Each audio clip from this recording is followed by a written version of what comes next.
program is brought to you in living color.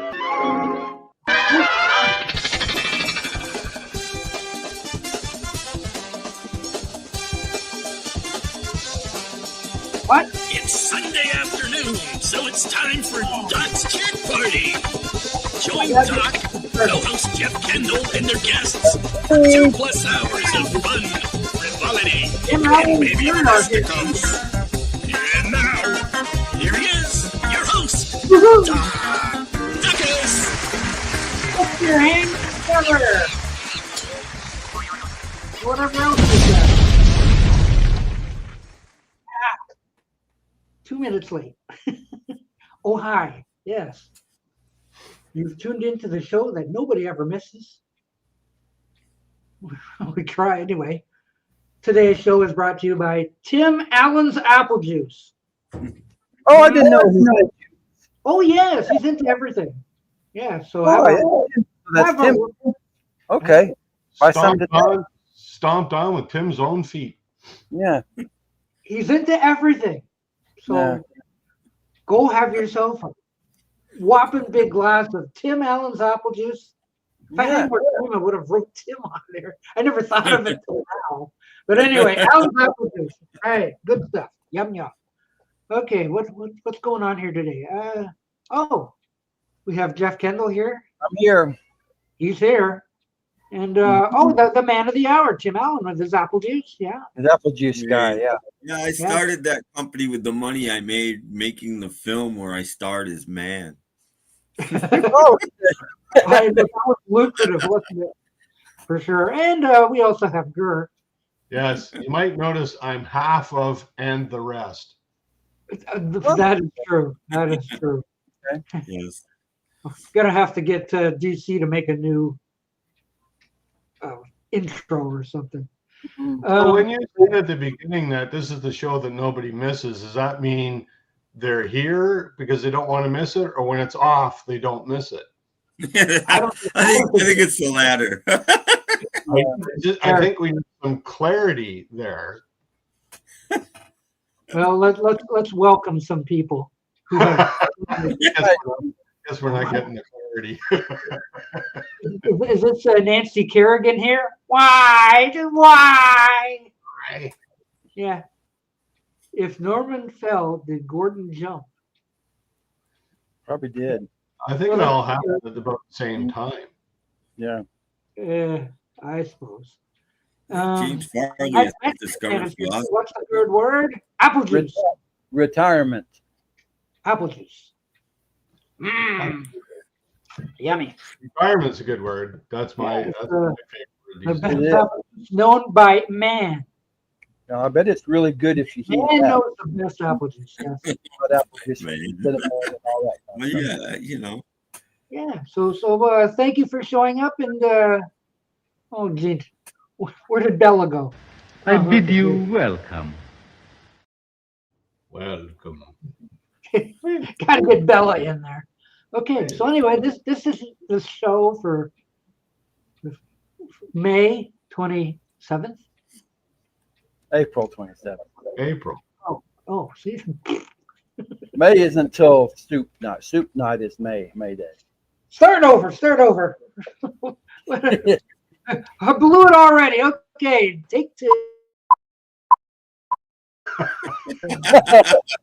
thought we were going to have the whole show. Oh, the intro. No. Maybe we should do the death of the week first off. Somebody unprepared. Yes, I had. He was busy. You should have seen him before we came on, folks. He was stuffing his yap full of food. Yeah. Talking to the neighbor across the hall decided to come over and have a visit. I'm going, not now. He was so turned off, almost left. Get a bite to eat before I do this show. What show? Well, I do a show on YouTube. What? You're on YouTube? Oh. You should have seen him. He was eating like a shark. And don't be surprised if he tries to join. He says, I want to be on your show. I want to tell stories. I'm going like, oh. What do you do on your show? Well, we talk about dead people, all this kind of stuff. And I have a if I ever put it up and it's called Juggy, that'll be my neighbor across the Oh, I want to be on your show too. Oh, geez. You like a Kramer neighbor? I think he wants to be. Perhaps. What, James? Same old picture on the couch? No, I got a different one there now. It's a book. It's still the Beatles, but whatever. Yeah. I don't have many pictures to have. So anyway, he made me kind of late, so I was scrambling to upload stuff, for your entertainment. So have we done enough rambling for almost 6 minutes? Yeah. Okay. But Okay. I know Jeff Kendall has a whole ton of new stuff to show. Are you ready, Jeff? I do. You are. Okay. That's not. It's in the wrong Right. spot. I'm in the wrong- not Jeff. Okay, go. Do it. Okay, all this stuff I'm going to show is free because it was a lady that left when she moved out about a year ago. She left all these DVD movies, so they're free. Now, I found a couple on the list I might keep, and this one's called The Last Drop. It's a war film. Oh. As parachute people? Yeah, what's that? As parachute people. Yeah, and also, as much as I like Peter Sellers, this version of the Pink Panther's not bad. It's just Like I not. said, it's okay. I'm going to keep those. Now, I found a whole bunch of them that the lady left by, and she also had a George Foreman grill that was black, so I was kind of afraid to use it. So I kind of. Oh, you mean the plates inside were black? No, yeah, the inside of it, like it's not. Yeah, okay. Good SOS pattern. Okay. Get that. First of all, here is. Oh, this one has Val Kilmer. Oh, what a shame. Ooh. Yes, Bang Bang. We just Cool. lost. And That's I supposed to be have, a good movie. The Constant Gardener. Hmm. Yeah. And also That was we probably have Oscar nominated. the Great Challenge. No idea. In widescreen too. Yes, it is. And this is the Russell Crowe and Master and Commander, Far Side of the World. Ooh, the best movie of the year. Yeah, but it was whatever it was. This is Nicole Kidman and Sean Penn, The Interpreter. Ooh. Who's interpreting who? I'm not sure. There is the Minority Report by that old Tom Cruise. Yeah. Widescreen. That was a Spielberg movie. Minority Report. This is a 2-disc set, so there's probably extras. I'll have to see what that I like is. that movie. I saw it in the theater. I like it. And then I have Munich, Munich. like Germany. And I have Two for the Money. Two for the Nope. show. Yes. Three for the show. 40 Yeah. And The Day of Destruction. Ooh. And Today You Die with Steven Seagal. Thanks a lot. Hmm. And Blast. All these famous movies. I was going to say, yeah. Now, this one I'm not sure about. It's The Dukes of Hazzard, but it's the unrated edition. So Ooh. I might hang on to this a little bit and see what it's like after. I'll bet you do, because those Daisy Dukes could get short. Daisy yeah. Duke shorts are even shorter. Exactly. Yeah. And I found Submerged. So those are the ones that she left behind with that dirty George Foreman grill. I would have left them behind too. Yeah. But those were all freebies. A couple all right ones. Nothing amazing. Yeah. Yeah. Kiss Yeah, Kiss maybe Bang we Bang's could probably the best. Mm-hmm. Something like that. That'll keep you busy for a while. Quite a selection there. Yeah. Great. Yeah. So, congratulations, Jeff, on your free movies. Freebies. Yes. Free. Yeah, hooray. Yeah. Okay. Now you can take the boxes that they were in. No new Who albums or anything this week. I'm going to order a couple in a few days. Ooh. I have a couple that I have. Let's see. I think I'm going to order the Who by numbers, and I found a good copy of Who came first. I'm going to get those first. Sounds Who good. Came First is quite good. It's kind of about the same time they were doing the Who's Next album. So Yeah. it's actually quite good. It's probably one of his better solos. Yeah, some of those are Lighthouse tracks, aren't they?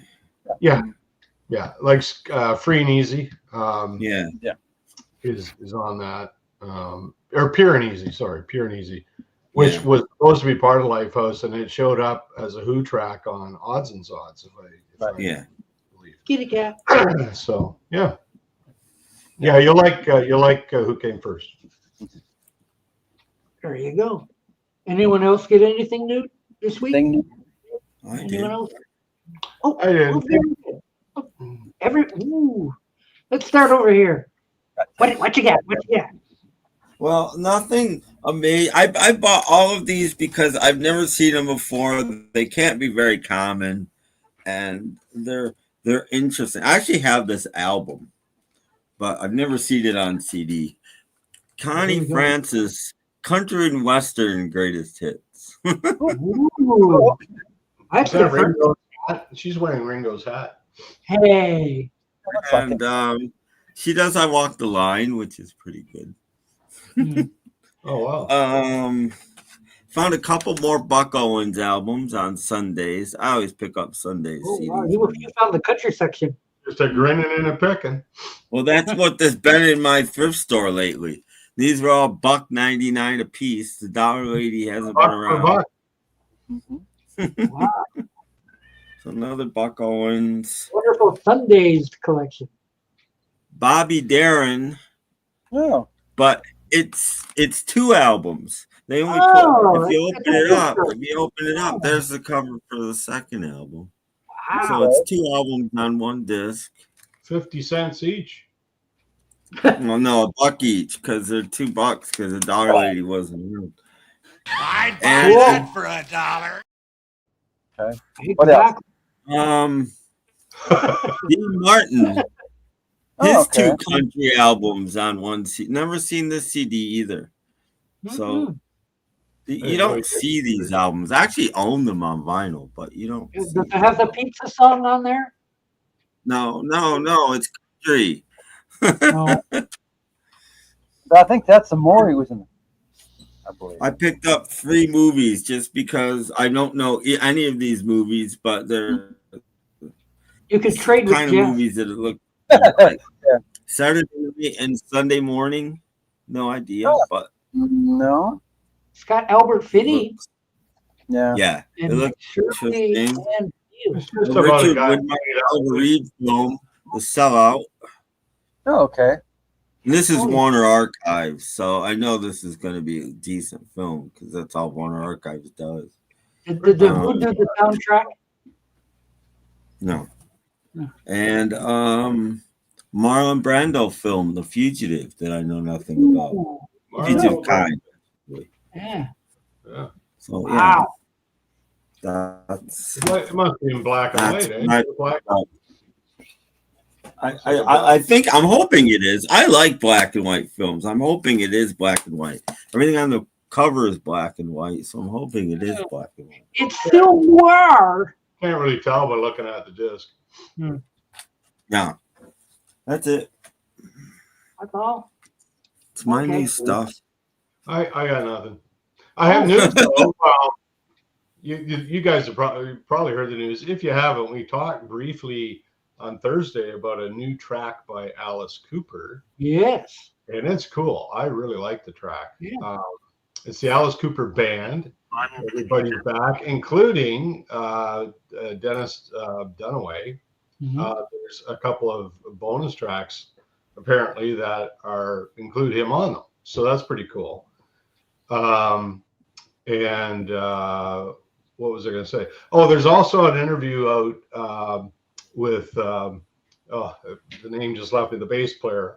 Really good hour-long interview of him talking. That is Dennis. Oh, is that Dennis? Yeah. Who's the guy who's died then? Oh, that was Glenn Buxton. Oh, Glenn. Yeah, sorry. They got some demo tracks with Glenn. Him on it. Yeah, because on the album they bill him as special Dennis guest. Dunaway. That's why I was thinking of Dennis, because I was thinking of the interview. Really good interview with Dennis Dunaway. About an hour long. If you search for it, you'll find it. He talks about the process of the album Yeah, it sounds he does a bit of like a little bit of a breakdown of the tracks on it. Sounds really good. It sounds like it's going to be a really good album, and it's coming out July 25th apparently. Yeah. Does Dennis still look like he's death warmed over? Actually, no. He looks the same, but I mean, he looks healthier. Actually, they all look healthy. Well, that's good because back in the days he looked like he was a corpse. Well, I think they all did, right? I mean, because they were constantly on the road and constantly doing things they shouldn't have been doing. But no, he actually looked pretty healthy. He doesn't he's got to be in his 70s. Honestly, he doesn't look it. He looks a lot younger than Alice Cooper does. He looks significantly younger than Alice Cooper does. But yeah, anyway, I had a really good interview. I'll see if I can find the link and maybe Doc can post it. But I've seen it come up in my recommended, but I've never. Yeah, we'll watch it. It's really good. It's an excellent interview with Dennis and talking about the whole process, which actually took place over a very long period of time. So it's not like they just got together one day and decided to do this. It was something in the making. Sounds like for a couple of years, and so we're finally going to get the end result in July. So I'm excited about that. Yeah, so the new track is Black Mamba. It's a great track. I love it. Fantastic track. It gets better with each listening. Yeah, it's just like, to me, it could have been something off of even Welcome to My Nightmare, or even something from Killer, maybe. Like it's got a really good vibe to it, a really good what's the word I'm looking for? Just a vibe to it and a beat to it. It's really kind of spooky, but let's put it this way: nobody else but the Alice Cooper band could have done that track. That's what it sounds like to me. And that's a good thing. Yeah, that's a good thing. Yeah, that's a good thing. Yes. Yeah. So welcome back, Alice Cooper, the band. A groove to it. That's the word I was looking for. A good groove to it. Yeah. And I always loved Alice Cooper anyway. So what's not to love? And the guys, they were good. They were kind of stuck to their lane, but what they did was very good. What's this? Have we heard about the new electric Zamfir yet? Thankfully, no. You plugged his stamp pen flute in, did he? That's as far as that's gone. Yes. The Zamfir. Yeah, but I heard that Paul is having some trouble with his stereo. 1978. Mm-hmm. Wow. Still works great.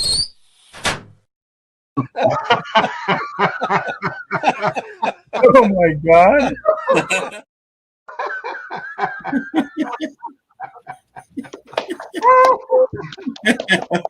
Oh boy. That was pretty good. That's a good one. I thought nothing could beat the Cats video, but there you go. Man. You guys send me that one on Messenger or something. That's pretty good. Totally unexpected. Yeah, no kidding. So that's how you get a laugh out of something, when you do something that you wouldn't expect. Like, and here's my stereo, and it goes up in flames. Yeah, I went out and bought a new one this week. I had to get a new one. It's an exact replica of the one that blew up in the video.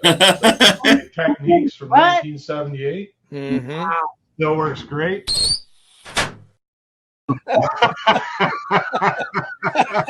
Oh my God. I love the reaction, though. Yeah. Yeah, something my hair got very white though. Maybe it was stressed out. Well, but, yeah. Thank you, Peter, for your donation. That's brilliant, Peter. Thank you. Brilliant, just brilliant. I love that. That's pretty good. He's getting better at them. It's not They're good. like something. Oh yeah, you get to know how to use something that would be okay, then all of a sudden something goes wrong. Thank you, Peter, for that. But we still have that.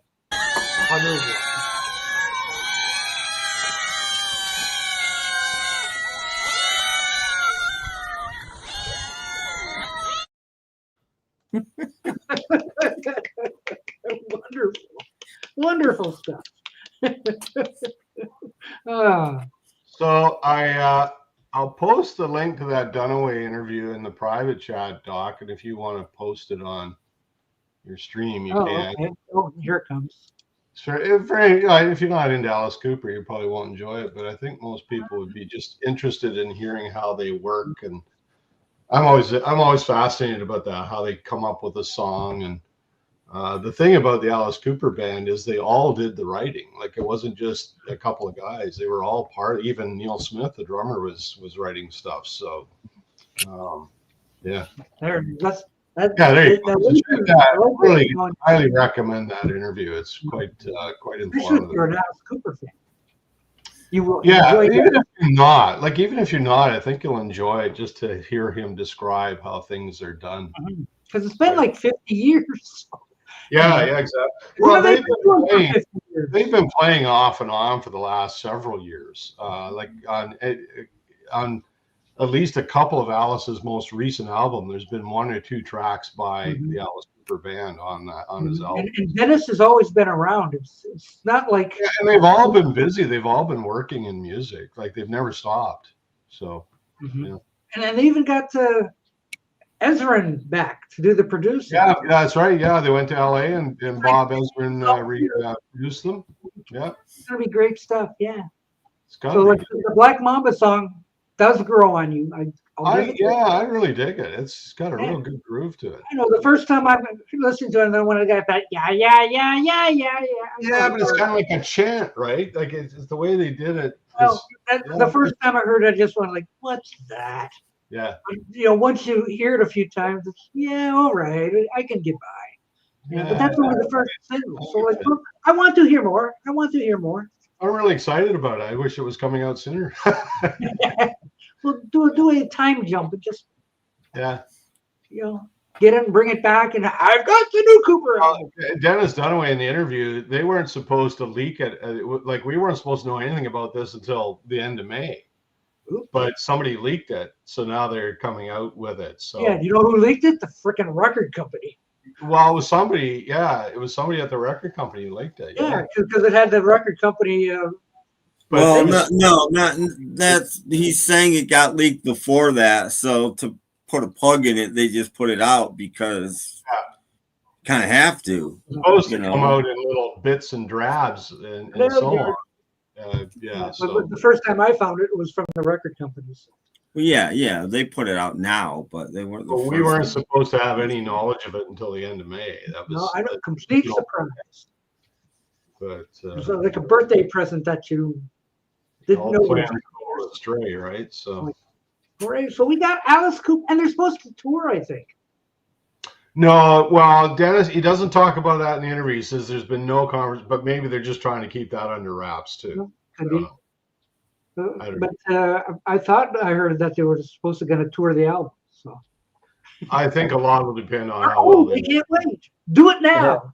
I mean, Alice is touring all the time anyway, so it's not, Because on the one YouTube thing, you know how sometimes has upcoming dates, and they've got Detroit on it.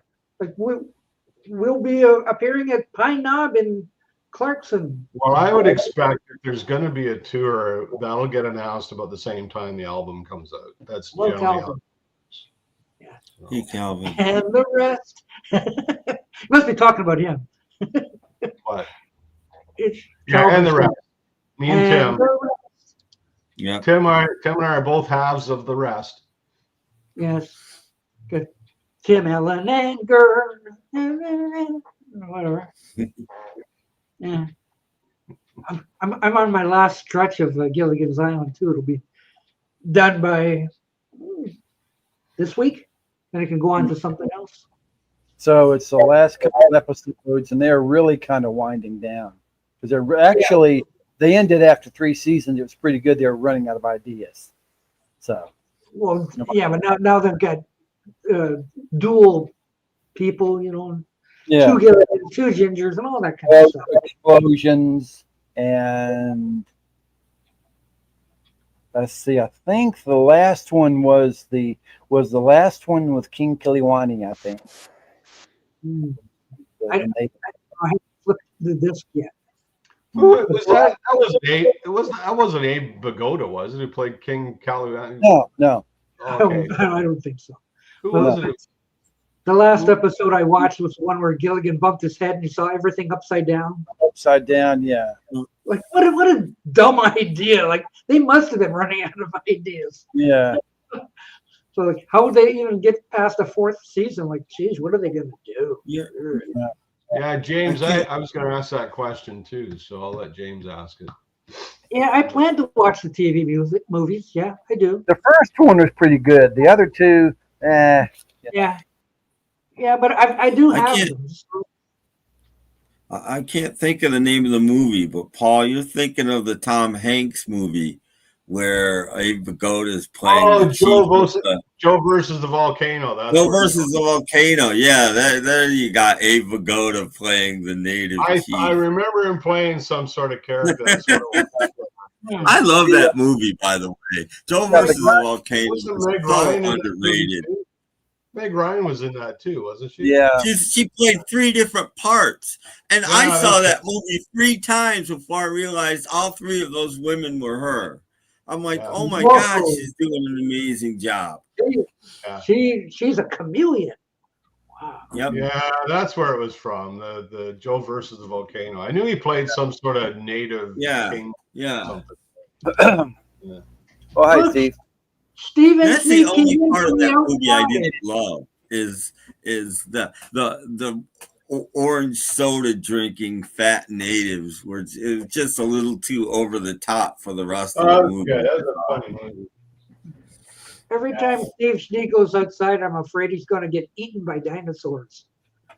I didn't know there were so many dinosaurs in Southern California. It's crazy. It's like Jurassic Park or something. Yeah, Steven's back inside for now. So Steven mentioned Hooligans, so I thought I'd show this album. Hooligans. Yeah. So that's for the Hooligans. The reason I bought this album, it had some single tracks on it that weren't on any other album.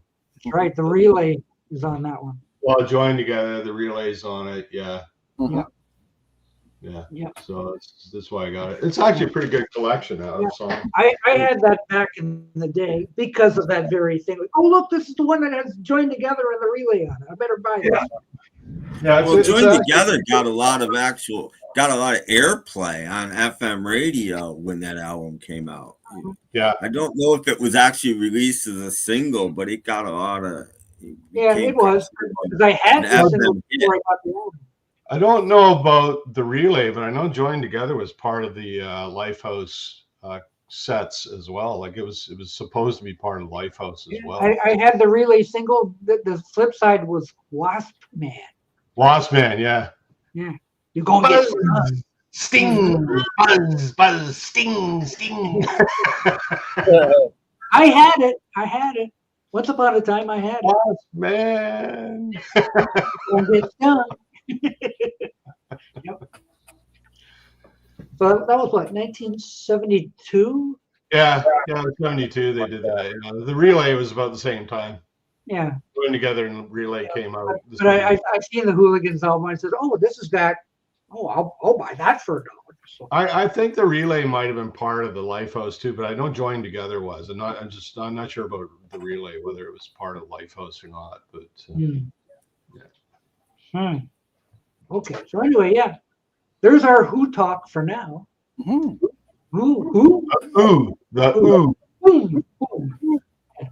Yes, and why don't we see what kind of clickbait I found this week? Okay. Oh, I'm gonna have some fun with this. Oh yeah. Yes. I have to scroll and find it because it's on the bad and someplace here. I'm in the wrong category. Okay. Will this work? Let's go. Oh, okay. Reality show. Yep. Maureen McCormick of Good Brady gone bad. Oh no. After finishing up a reality show, the Brady Bunch's Maureen McCormick celebrated with co-star Joel Creasy. Hours later, she went home, but when she opened the door, she made a disturbing discovery. Oh dear, what could that have been? Oh, someone left the toilet seat up. Yeah. Oh, Oh no, Marsha. Yeah, it'll take 20 Marsha. Oh gosh. Oh, What could it be? what I know. And She from forgot to water the plants. and it's from that famous YouTube channel, Factinate.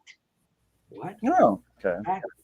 So did you watch it? Can you tell us? Of course not. I just said that looks stupid. I need to You're make just a a copy of big it. tease. Now we all have to go watch it. That's good because I ain't watching it because I don't need to know what the disturbing discovery was. Well, I don't know. I don't know. But She then of course we have another thumbnail from one of my famous favorite channels, the Professor of Rock. Everyone calls him a one-hit wonder, but they quietly had 7. Yeah, I skimmed through that. I didn't even hear these guys, so I could care less. Okay, but I looked at that and was, oh, I think I know what the answer to this one is. Anyone? No. I watched it, but I can't remember. Had 7 hits. Supposedly.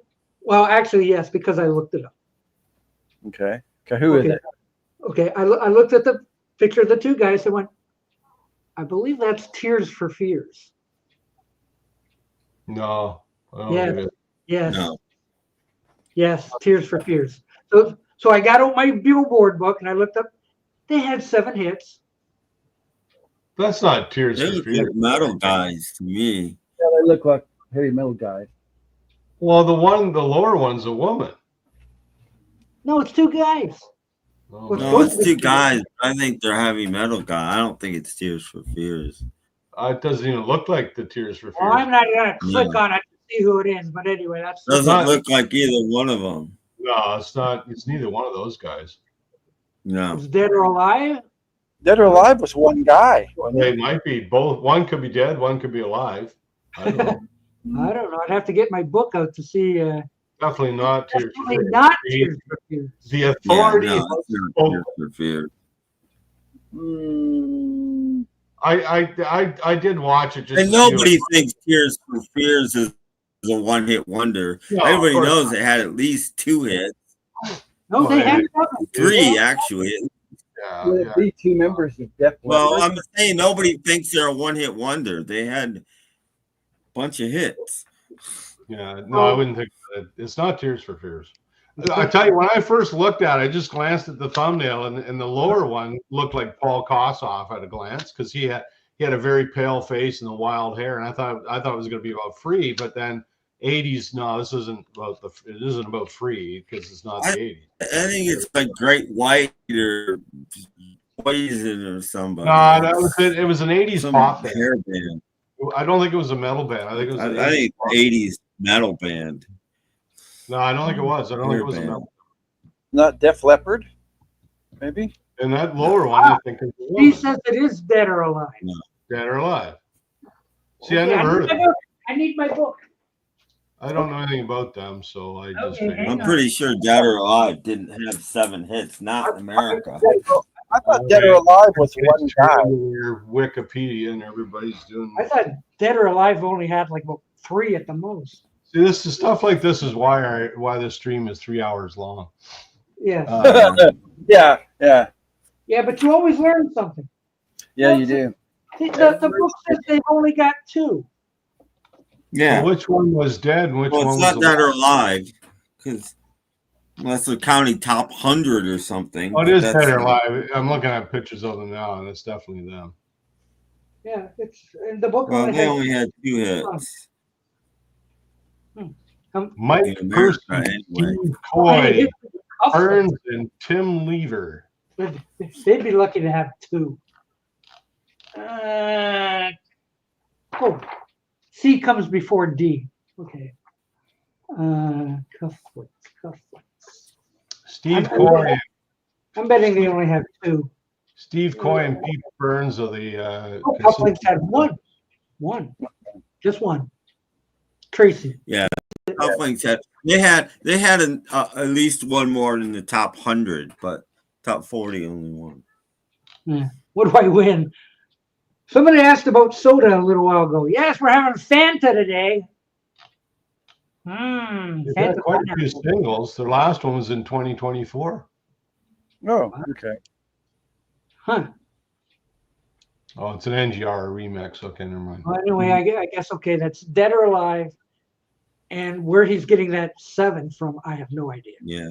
Well, was it 7 be top 40? Would be top 40? Is that? Yeah, but the book is top No, 40. our Booker's top 40. They had 2. That's it. Well, unless they've had some in the past. Our book stops at 2004. Well, according to 2004, but that doesn't sound. According to Wikipedia, they've got about 6 or 7 top 40 hits in the UK. Okay, yeah, in the UK. Well, the UK is not, Oh, they're the ones that did you spin me around, right? You spin me around. This guy was American. Yeah, that's right. No, but even in the US, they've got quite a few that are top 40. Like even in the US. No, only 2 according to our book. Well, US dance charts. Yeah. Well, that's dance charts isn't a hit. Dance charts. Yeah, so they've only got 2. But in the UK, they got quite a few. Yeah, well, lots of bands have. You spin me round. I didn't realize that was them. I know that. Yeah. The Kinks probably have 30 top 40 hits in the UK, but not in America. I need a brand new lover. Yeah. I saw one of these guys on Big Brother after he had plastic surgery and he looks hideous. Yeah. Oh, what's the name of the Archie's guy? Oh, Ron Dante. Ron Dante. Yeah. The Archie's guy. Yeah. Sorry. Bob Seger did 1 top 40. 1? Just 1? Yeah, but the book wouldn't say. It only covers America. There's no way I can find out. Ron Dante had to leave the Cufflinks. Do you know about this? It was a big scheme. He was signed to a different record company, and he did the Cufflinks album, and then they're going to do a second album, and whoever he was signed to said, "No, you're not." So Ron Dante isn't on the second Cufflinks album. He's too busy with the Archies at the time. I don't know. Or I think he did try to do some solo stuff. Well, he did lots of those guys were around. You know who else was involved in the Cufflinks? Rupert Holmes. The Tie Clips? Rupert Holmes. Oh, him. Oh, the singling. Him. Yeah. Oh, that was the most boring song I've ever heard. Him. He was also involved with the Boys who sang Timothy. Oh, you're talking about you. Timothy.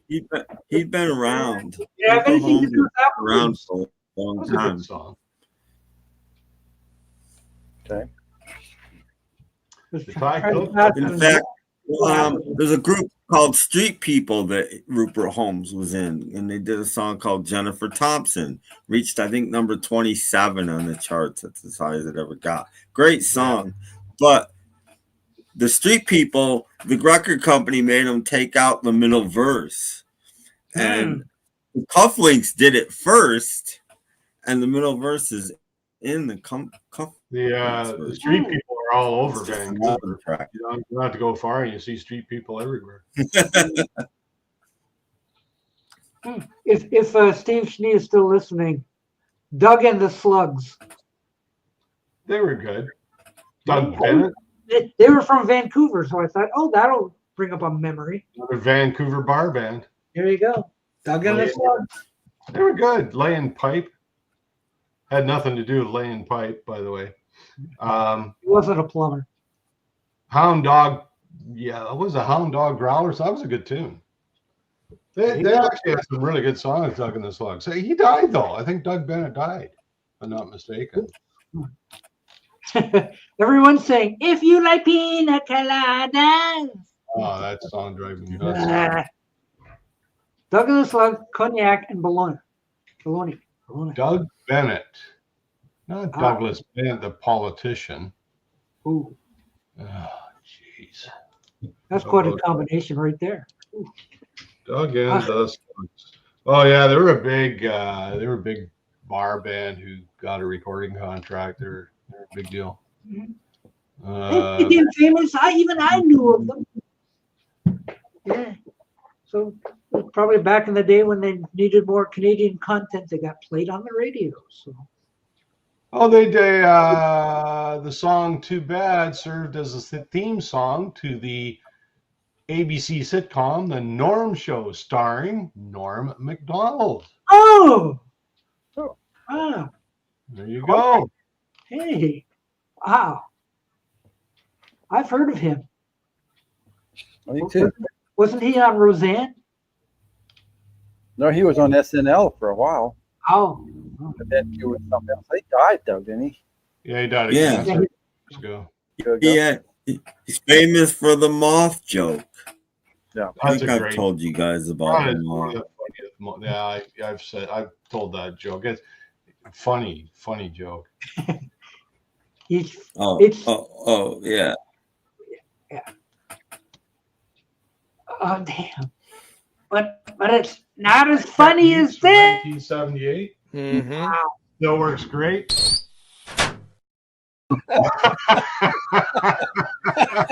Oh my God! Good one. Doug Bennett died in 2004. That never gets tired. That's pretty good. I'm glad my guitar was saved, though. Yeah. Well, I hope you put the fire out. Peter, hands off my guitar. Oh, DJ Trish. Yeah. Actually, Trish. all the rain that we had should be now at Trish's house. Right. So Did he enjoy make the funny weather. ones? Did Peter make any more funny ones? Oh, I hope so. That was pretty good. No, I think that's, wait a minute. Do I have? See, remember back on Thursday when I tried to play them and would screw up my broadcasting? So this time I just uploaded them to the stream area so they'd play straight instead of wrecking the. Yeah. So, fun fact. Did you know that peanut butter and mayonnaise sandwiches was popular in the 1930s? That's just gross. Ooh. I was not aware of that. No, I don't like that. I used to have mustard sandwiches myself. But peanut butter and mayonnaise, I don't think so. I did too, but I usually put some ham or bologna on it too. Yeah. Big slice of cheese. I don't know. I don't think. Do I have any more Booth for Reach stuff? Because you said, I remember you said Thursday, oh, we got some more for Sunday. Yeah, but. Yeah, not that one though. That's. Yeah, but I already played the one where me and Tim are dancing. No, but there were some other ones on his YouTube channel that you haven't played yet. Okay. Oh, well then he hasn't sent them to me personally. Oh, it's got to be special invitation now. I see. Cheese, mayonnaise, and tomato sandwiches. Tomatoes sandwiches are tops. That's better than peanut butter and mayo. Oh, They're the toppermost of the poppermost, I guess. like peanut butter and mustard or something. Look at that.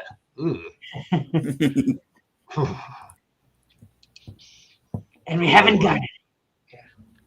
Yeah. There's a Three Stooges joke in there, but I'm forgetting how it exactly goes. Peanut butter and whipped cream, and we haven't got any. So something like that. Oh, James, I gotta play the jumping flash one. Hang on. No, you don't. No, you don't. You don't have to play that at all. I have to upload it.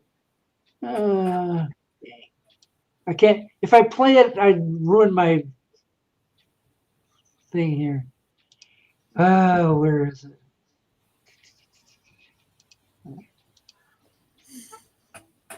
It takes a while to upload too, but at least it'll play right. Exactly. Yeah, grandfather. Whatever this is, it's riveting. It's so riveting. Processing. There we go.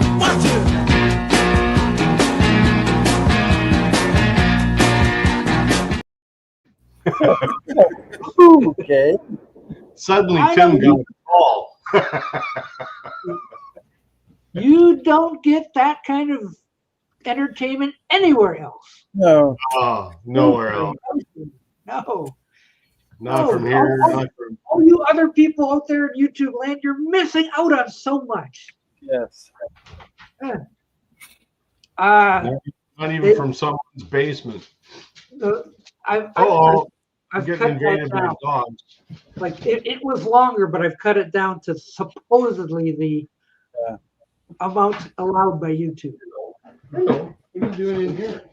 Yeah. What do you want? What do you want? Oh, for the backflip. That's next time. What do you want? Next time we'll have a backflip. Yeah, because I was dancing to the Stones too, but he let it go for 12 seconds, and we're like, I can't play that. So I cut it down to 7.5 seconds, which is allowable by law usually. We will. When I played them last week, they were all jumbled up, so YouTube didn't catch it. So this time that it played straight through with no problems. Now the YouTube bots are going, oh wait, and it's gone. So at least I hope so. I don't have to. Yeah, but even an 11 or 12-second clip, you're not going to get taken down for that. You're going to get a notice. You just get a notice. Yeah, nothing. You're not monetized, so it doesn't matter. Joe says he's going to use the rant one with the Muppet. Okay. Might be. You never know. Oh, here's the man himself. Tim, I ran out of ideas and just started asking it to make people dance. Yeah, but cereal burst into flames. That's wonderful. That's fine, Pete. Yeah, that's a good one. Mm-hmm. Well, that's one of the. Well, I shouldn't say one of the best ones, but it was certainly like unexpected. That like, well, here's my stereo, and the next thing you know, it's. Yeah, I would expect it. You're like, what the heck is that? Good thing I found another one though. I found that Techniques from 1978. Mm-hmm. Still works great.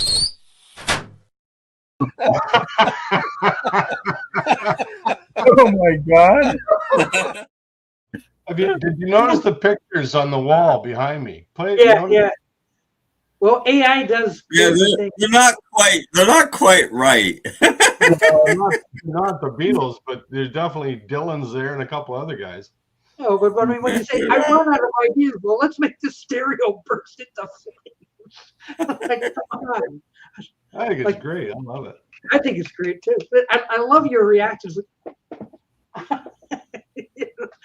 And it still works great in the video. That one never gets old. I love that one. So it's better than the dancing.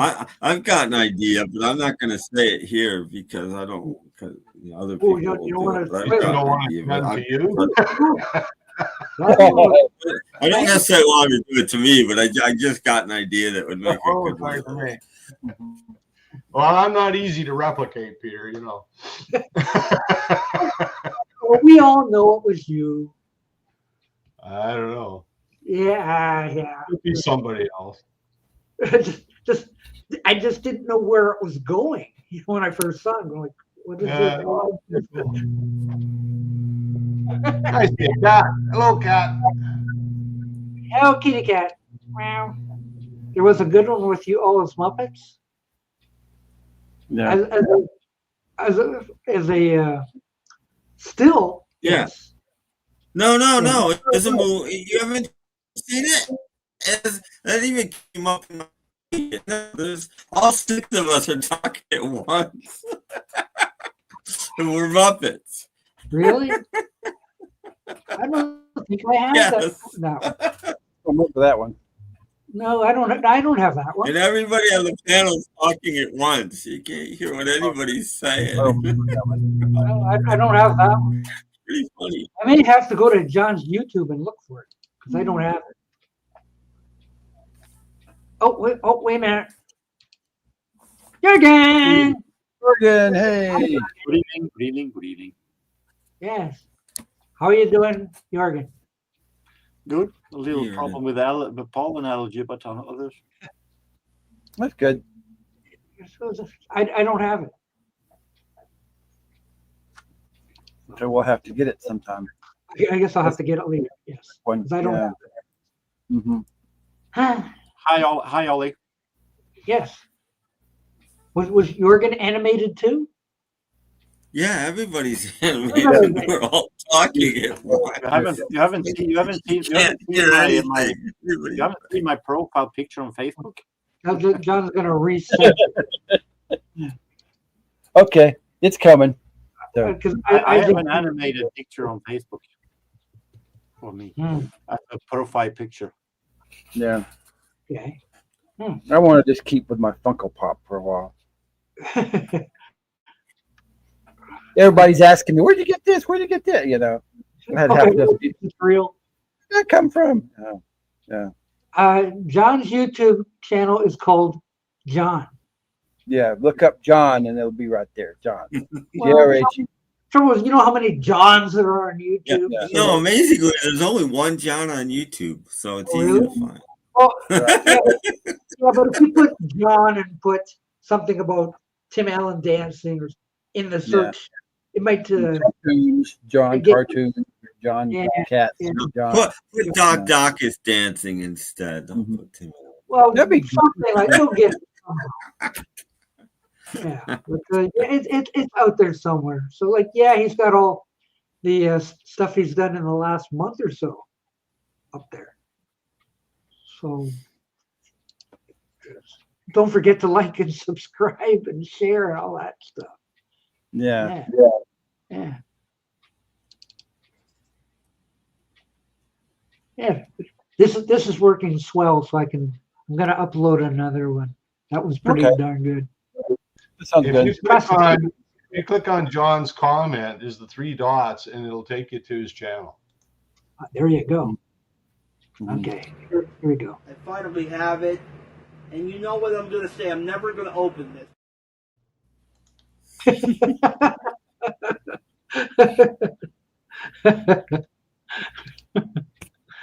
Wonderful stuff. You're going to how much more you're going to put into that box on the shelf back there before it explodes? Ah! Whatever. Okay. You came late, Ollie. I'm sorry. We've done that already. Not me. I know Except about for you. Jorgen probably has stuff. Oh, true. That's true. Jorgen, do you have anything to show? I have not a lot for this week, but for last week when you were didn't. Oh, okay. Well, then you probably have a ton. There you go. Okay. Yeah. For this week, I only have 2 CD singles. Oh, I have, while you're doing that, I'll go to Facebook and see whether I get another film to show. Right. Okay. Go right ahead, Jorgen. for this week, I only have 2 CDs, two soul singers. Allure, you are all tried out. Ooh. Okay. TLC Waterfalls. Yeah. Ooh. But last week I had some CDs, but a whole bunch of 45s. As you know, I'm a huge fan of Hammond organs. So this is a Hammond organ collection Oh. Okay. on his master's voice. And we're talking Jimmy Smith, Jack McDuff, Reuben Wilson, Jimmy McGriff, John Patton, Richard Groove Holmes, Lonnie Smith, Babyface Villette, Freddie Roach, and Lou Donaldson. He plays guitar if I'm not wrong, but Charles Ireland is the organist here, I assume then. This is actually a nice one. I'm not saying that it's perfect. It's some of the funk track are a little so-so, but a lot of great jazz tracks. Mm-hmm. We have a compilation of the greatest hits of The Barge. Oh, the bars. Yeah, I know who they are. Yeah. This is from 1986. 6 this was released, so it is nothing with Elderbart solo. So to the stuff that weren't all that good. I'll listen to this one, and this one will not stay in the collection. Rick James with Wonderful from 1988.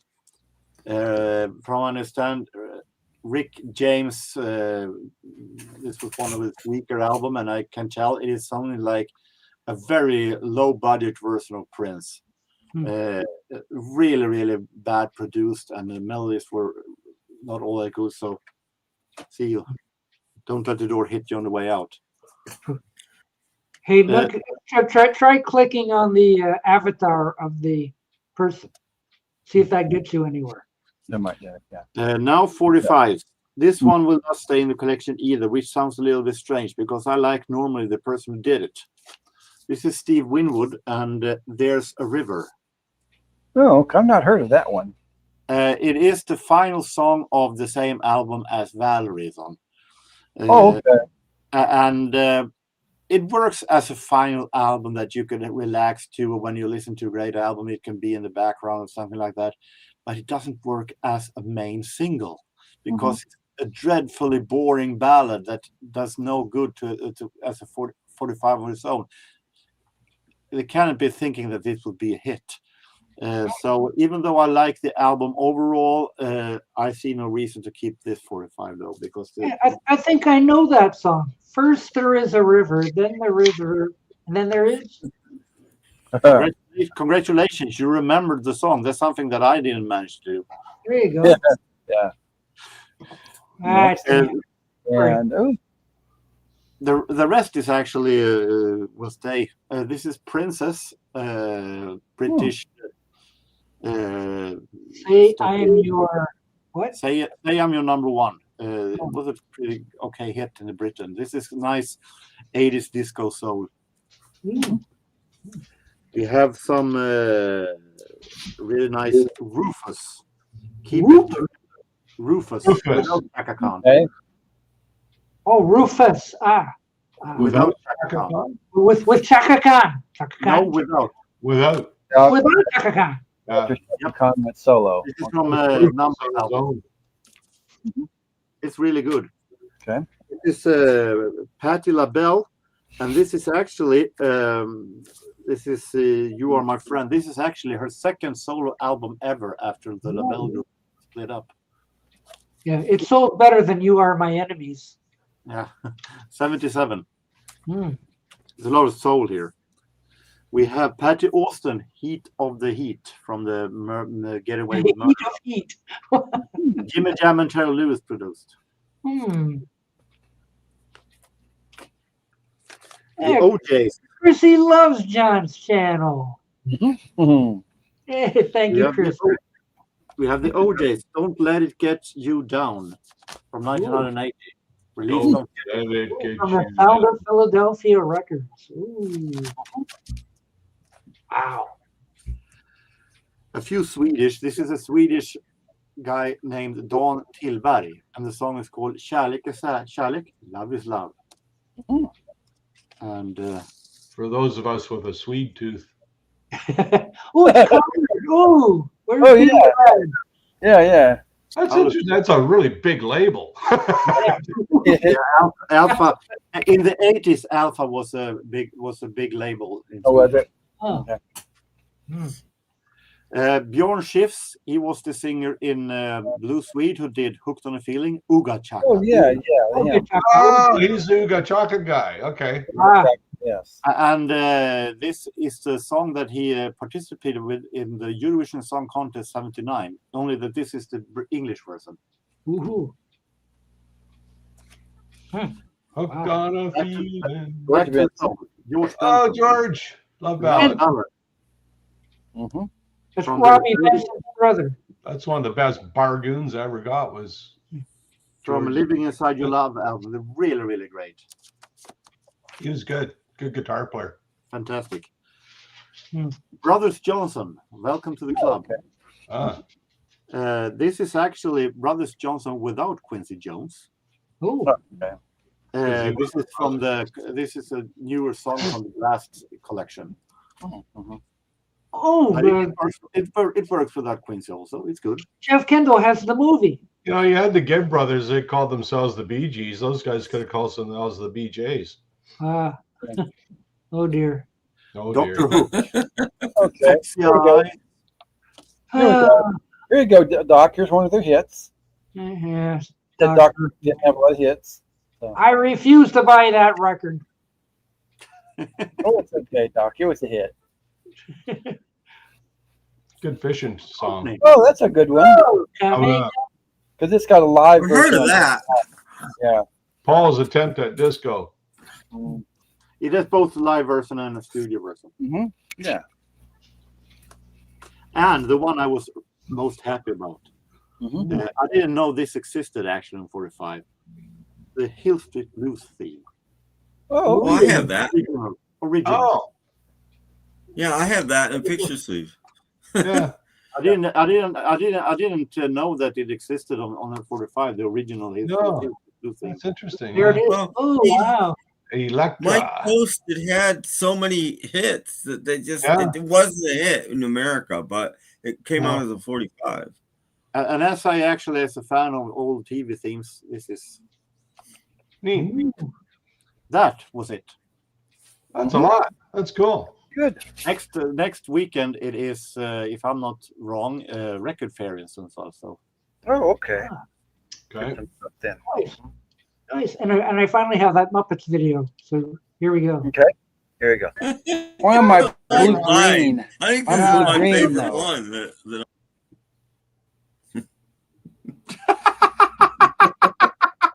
It didn't last for long. That was it. That's it. That's it. It's a few seconds. One of my blue green. I think I'm this is blue my green, favorite though. one. That You need to put that on a loop and go like 4 or 5 times. I said we're all talking. One of my about blue mine. green. I think I'm this is blue my green, favorite though. one. That Look at the Beetle Brad one. It's hilarious. He's just looking around. what about me? I look like Ron Baudry's brother. Oh boy. It's not playing very well. No. Neither do we. So maybe that's how we look, you know. Like, I don't know. Oh great, now I'm froze again. Jeez. I look like about 4 or 5 Ah. minutes. Uh, My cat's waking me up. Oh dear. oh. Everything I'm clicking on doesn't work. Come on. Get me back. Get me back. Dog's just not clicking. No, it's not clicking. It's not working. Oh, hello. I'm back, but I'm not moving. you've been back. You're on a big delay again. Ah. Gee, it was working so nicely for a while there. Speaking of freezing, it's 15 degrees in Tuktoyaktuk. Ooh, Wow. that doesn't Heat sound wave. nice at all. That's -9 Celsius for you metric people. That's Minus springtime. 9, that's not- we have +9 here. Ah, Yeah. it's 64 and sunny here. Yeah, it's about 64 here too and sunny, which is amazing. It's windy though. Oh gosh. We're 27. Oh no, that's April 27th. We're 13 Celsius here, whatever that is. Are we back yet? Are we back yet? Well, I never left. Jeez. Oh, people have left. Oh no. They said, we're not watching this if he's having technical difficulties. Oh, the technical difficulties have been fixed. Come on, back. 60-ish degrees Fahrenheit. Damn, I hate when that happens. Yeah, it's 77 here. Nice and warm. Hmm. Yeah.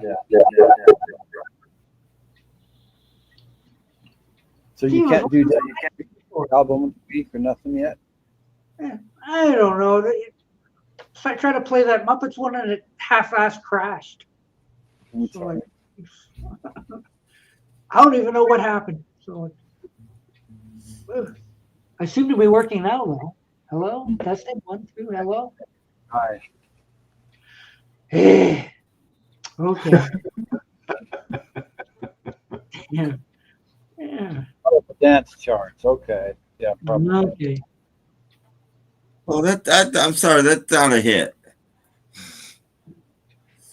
Yeah, but they supposedly had 7. Well, dance charts, but that's not a hit. I'm sorry, it doesn't count. So the Professor of Rock is wrong again. Yeah. That doesn't Stupid count. Professor of Rock. Ah. Jeez. I don't know. I think you're being rather picky. So I just don't like these. You got to click on it to get the answer things, you know. Yeah. So, Well, if they Jorgen give you was- the answer, you're not going to watch the video anyway. So why would they give you the answer? At least there's a chance that you'll watch the video. If they don't, Like telling a punchline of a joke, but not the joke. yeah, that's right. That's right. And I haven't gotten a Rick 9G thing for probably 2 weeks now. So either he's not posted or I'm free. And I haven't seen Puddle's Pity Party in months. Yay! Oh boy. I know. So if you stop, what one was a remake of That's the Way I Like It, Dead or Alive? That's the the way. group Dead or Alive that made You Spin Me Around like a record did. That's the way I like it before that song. Okay. Yeah, Windows XP really sucks. No, not even Windows 10 helps me. Does what? Does I don't know Ben from TCM. I don't know. I don't. Maybe Tim Allen knows. You got Turner Classic Movies. no, he doesn't. He doesn't actually. I like Ben from TCM. I like all the people on TCM actually. Mhm. I haven't seen it in a year now. Yeah, but when I was in Montreal, I saw it a lot.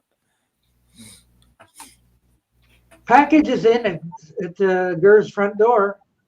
No, it's probably somebody walked around the block. No. There's a Yeah, person then. outside. Wild animal. Wild animal. Boy, I'd hate to try to break into your house. You know. Oh, you're eating a lot. Saves it on the street, I think. Anyway. Yeah. Yeah.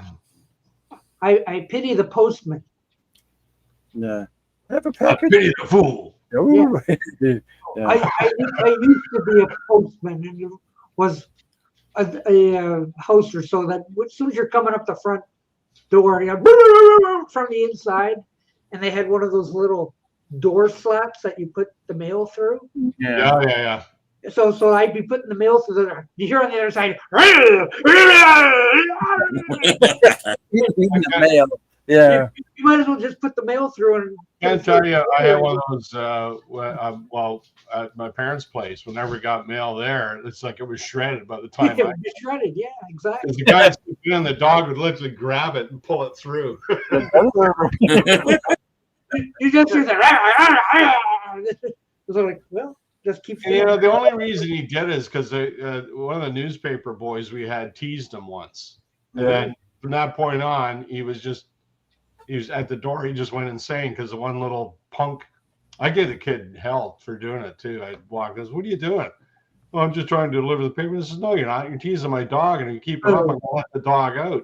I'll let you tease him face to face." But I mean, that really ticked me off because the dog was fine, and then all of a sudden he starts going at the mail. Well, it's because this kid was teasing him. So Stupid kid. anyway, live and learn. I used to work with this guy, Steve. Steve was a mailman, and he got bit a couple times by dogs. But his big nemesis, he had this family that had this huge turkey as a pet. And this thing would attack him every time he delivered the mail. The thing would come charging. He'd be there, and all of a sudden the turkey would come out from around the corner of the house and full barrel at him. He's like, oh crap. Friggin' turkey. They attacked turkey. Would it been different if you said that he had turkey as his pet? The country. Oh. Jeez. Oh. Turkey. Oh, yeah, turkey. Turkey lurkey. Turkey. Gobble, gobble. Yeah. Gobble, gobble. Yeah. And when Christmas comes, it's like, okay, Henry, you're on my Here, yeah. Come Come here, around.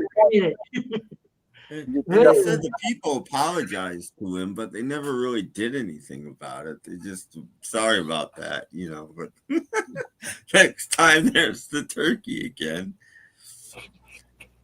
I've been bit twice. Turkeys can be nasty. They're Oh, not- he said it was real. He showed me. You bit him once. He showed me. He's like, hey, that turkey bite. I'm like, holy I crap. know they can be nasty. I've never had to worry about an attack turkey though, but I did get bit twice. Same thing like happened. Like my dad was a little kid. His granddad chopped the head off a rooster to make fried chicken, and the headless rooster was chasing him around the barnyard. Look out! Yeah, I'm sorry to tell you, but it wasn't chasing him. It was just running around. I My know. mother used to had chickens when she was a kid, and Yeah. she said they ran around the yard for a minute or two till they died, and then they died. And you know, Yeah, but my they're dad not was like, chasing you. "Oh." They can't see you. Yeah. They can't hear you. But it was great fun to watch, wasn't it? Yeah, my, You don't well, have my a dad was brain traumatized. anymore, so they're just. Everybody it's was just laughing, and reflex. then they said it's okay. You know, it's just he's not after you really. So. No. They never It's did just that to me, reflex. but my dad, they did that when he was like, back in the 40s or Yeah, something. my dad did the chopping too. Like, we're having chicken tonight. Oh, really? What? Not with Henrietta? Yes, we are. And his Yeah. body would run around the yard or something like. Yeah. "Ah!" They don't do it that way now. They just break their neck. Wasn't there a chicken that they tried to cut the head off and it slightly missed the blood vein, and then it lived so long that it became a tourist attraction. Mike the headless chicken.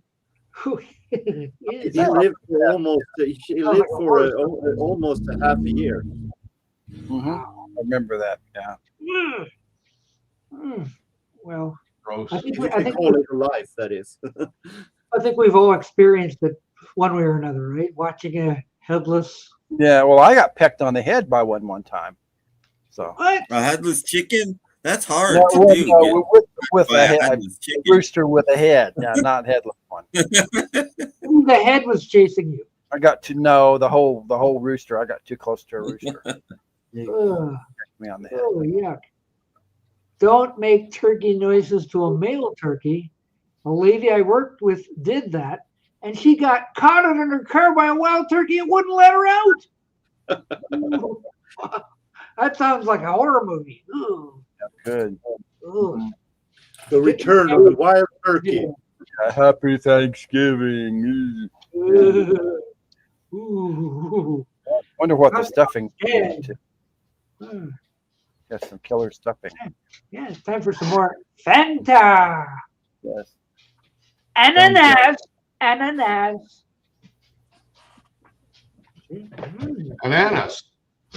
Ananas. Oh, pineapple and banana Fanta. For people who can't pronounce their B's.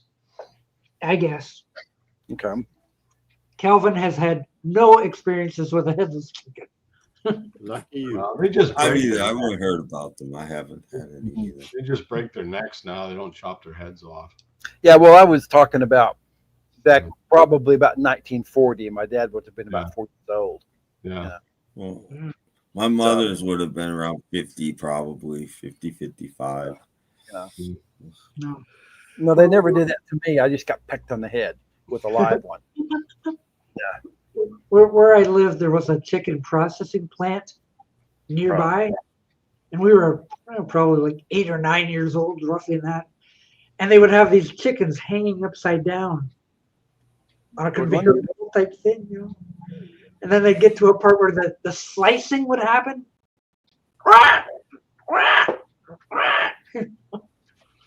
Oh, what fun! What do you call it? How the hell did we walk into that thing? Like the door was open. We just. What do you call a chicken that? What do you call a chicken that crosses the road, rolls around the dirt, and crosses back again? What's that? Dirty double crosser. How long? How far could you hear the squeak of the squawk? You know, We were right there. You were just like feet from it. you lay in bed and window open. You heard You were hanging upside down with this thing. Just chickens are getting murdered. we're really entertaining our viewers right now. Yeah. Guess what? They're talking about headless chickens. Yeah, I'm thinking, Doc, when your parents are getting the tour of the house, you know, and they're talking to the real estate agent, you know, and they're like, well, so are there any schools nearby? And the real estate agent says no, but there's an abattoir. You know, that would be. Everybody's different. Hey.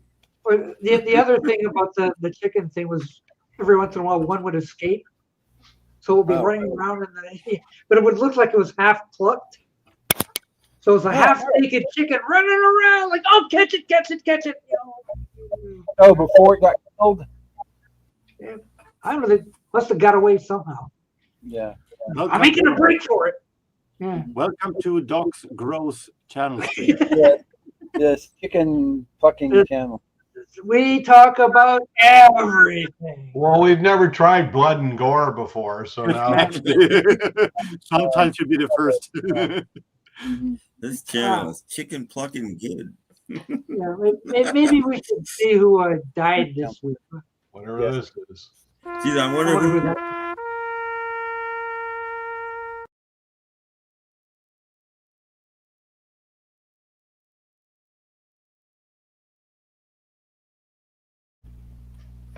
The Pope is gone. Nobody. Now, Doc, I have to ask you how many weeks you've had that prepared. A month. Oh, it was almost a month ago that we thought he was a goner. I know exactly. So that thing's been sitting there for like I didn't get to use it.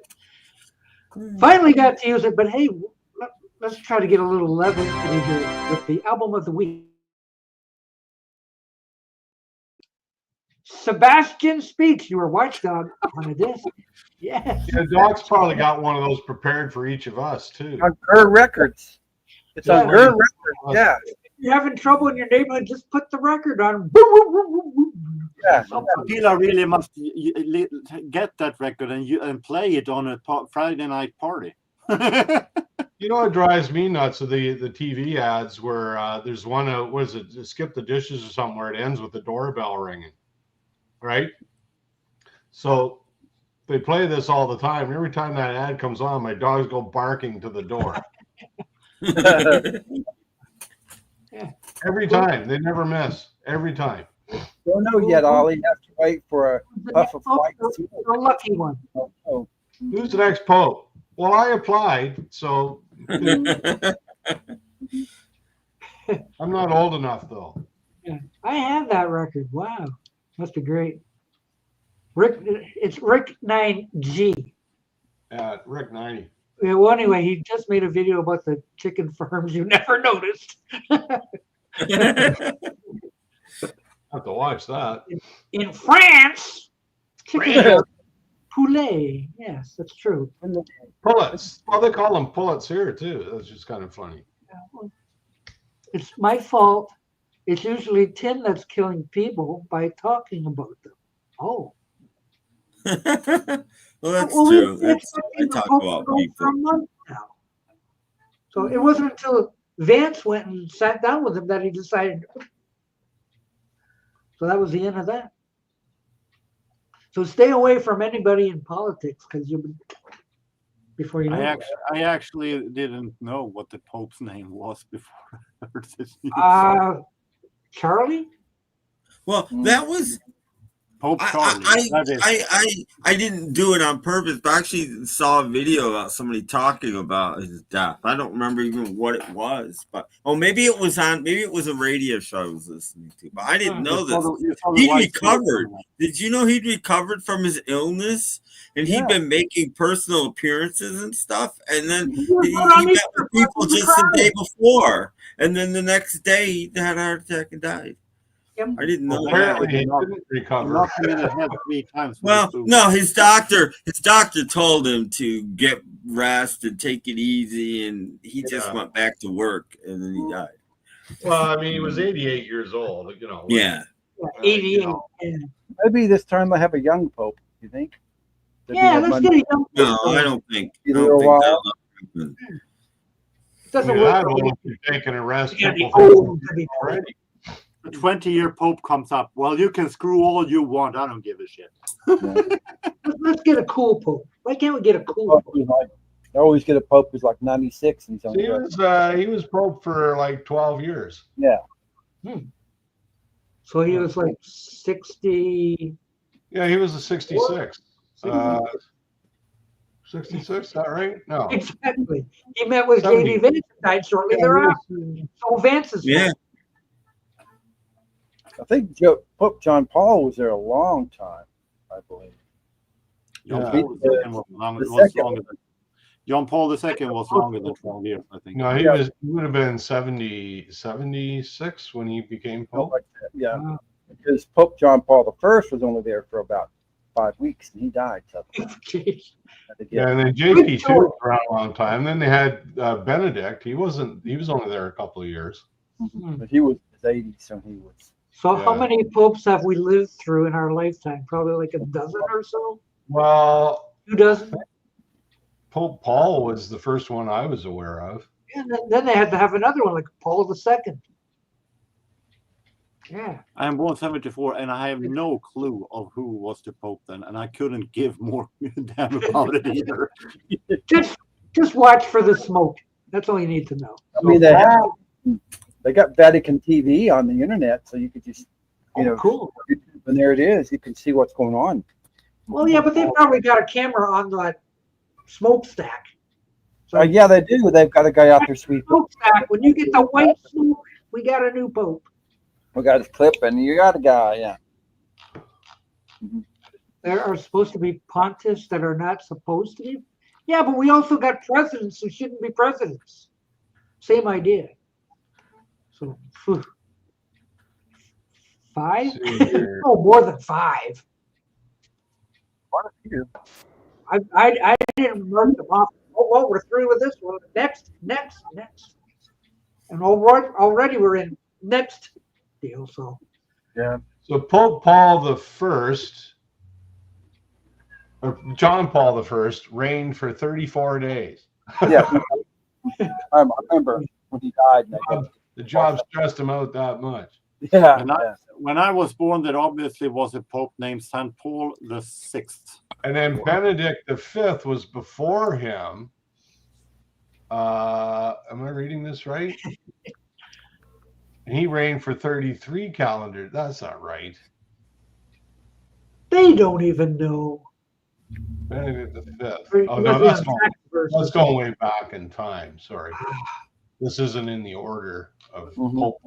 It's not in the order of popedom? No. Oh. This is just the shortest reigning popes. Oh. So the shortest was Pope Urban. He was from an urban area. Pope Urban the 7th was from September 15th to the 27th, 1590. For 13 days, he was Pope. I remember that. Yeah, you would. Before he lived in the countryside, they called him suburban. Yeah, but as we've seen, like, I forgot his name already. The one that died. That was not his real name. They get to choose a name, right? Yeah. No, I'm going to be Pope, fill in the blank. So, like, it could be Pope Here's Mel. list of popes. Yeah. I heard.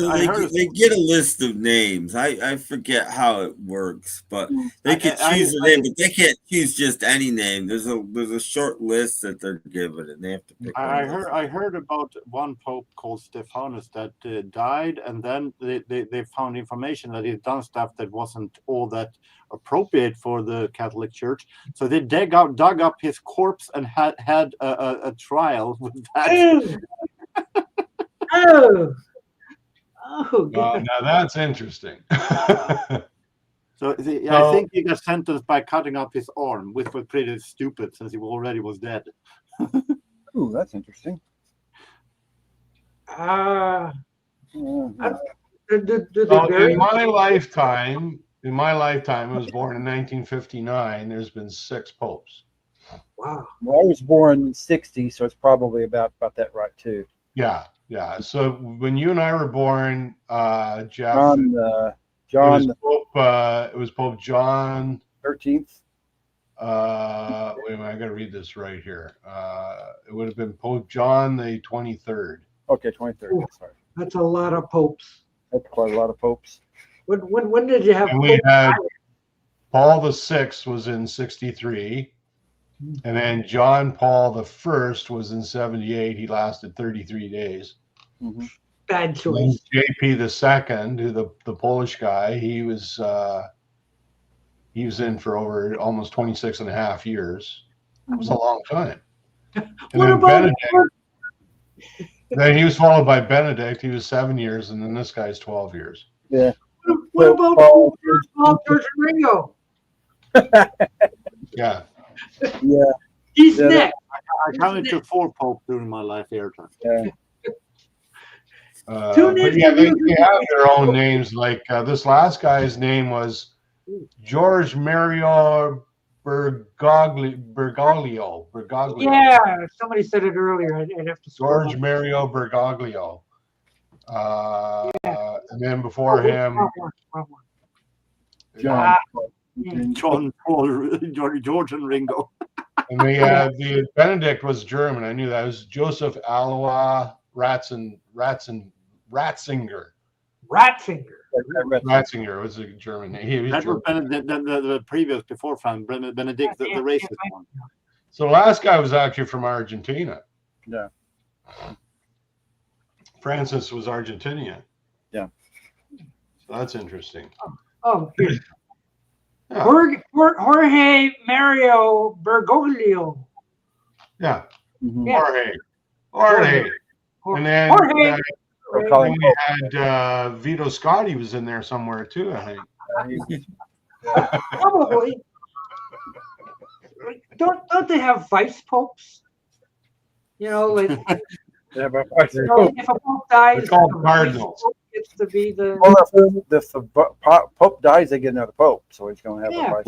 Pope Vito the 13th. Yeah. Well, they had the Cardinals are next, and they usually choose the Pope. Ooh.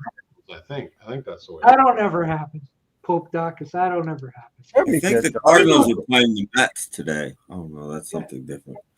Yeah. We got Cardinals and Blue Jays and Red Wing Blackbirds and Beetle Brad's here. Beetle Brad and his colored vinyl for Pope, yes. Hello, Psycho. Hello. Hey. Well, I sent in my resume. I haven't heard back yet. No, Bill Brad could make a great pope. He could hold up records and say, this record is holy on both sides. Just in case Psycho wants to join the Pope talk. We have a space.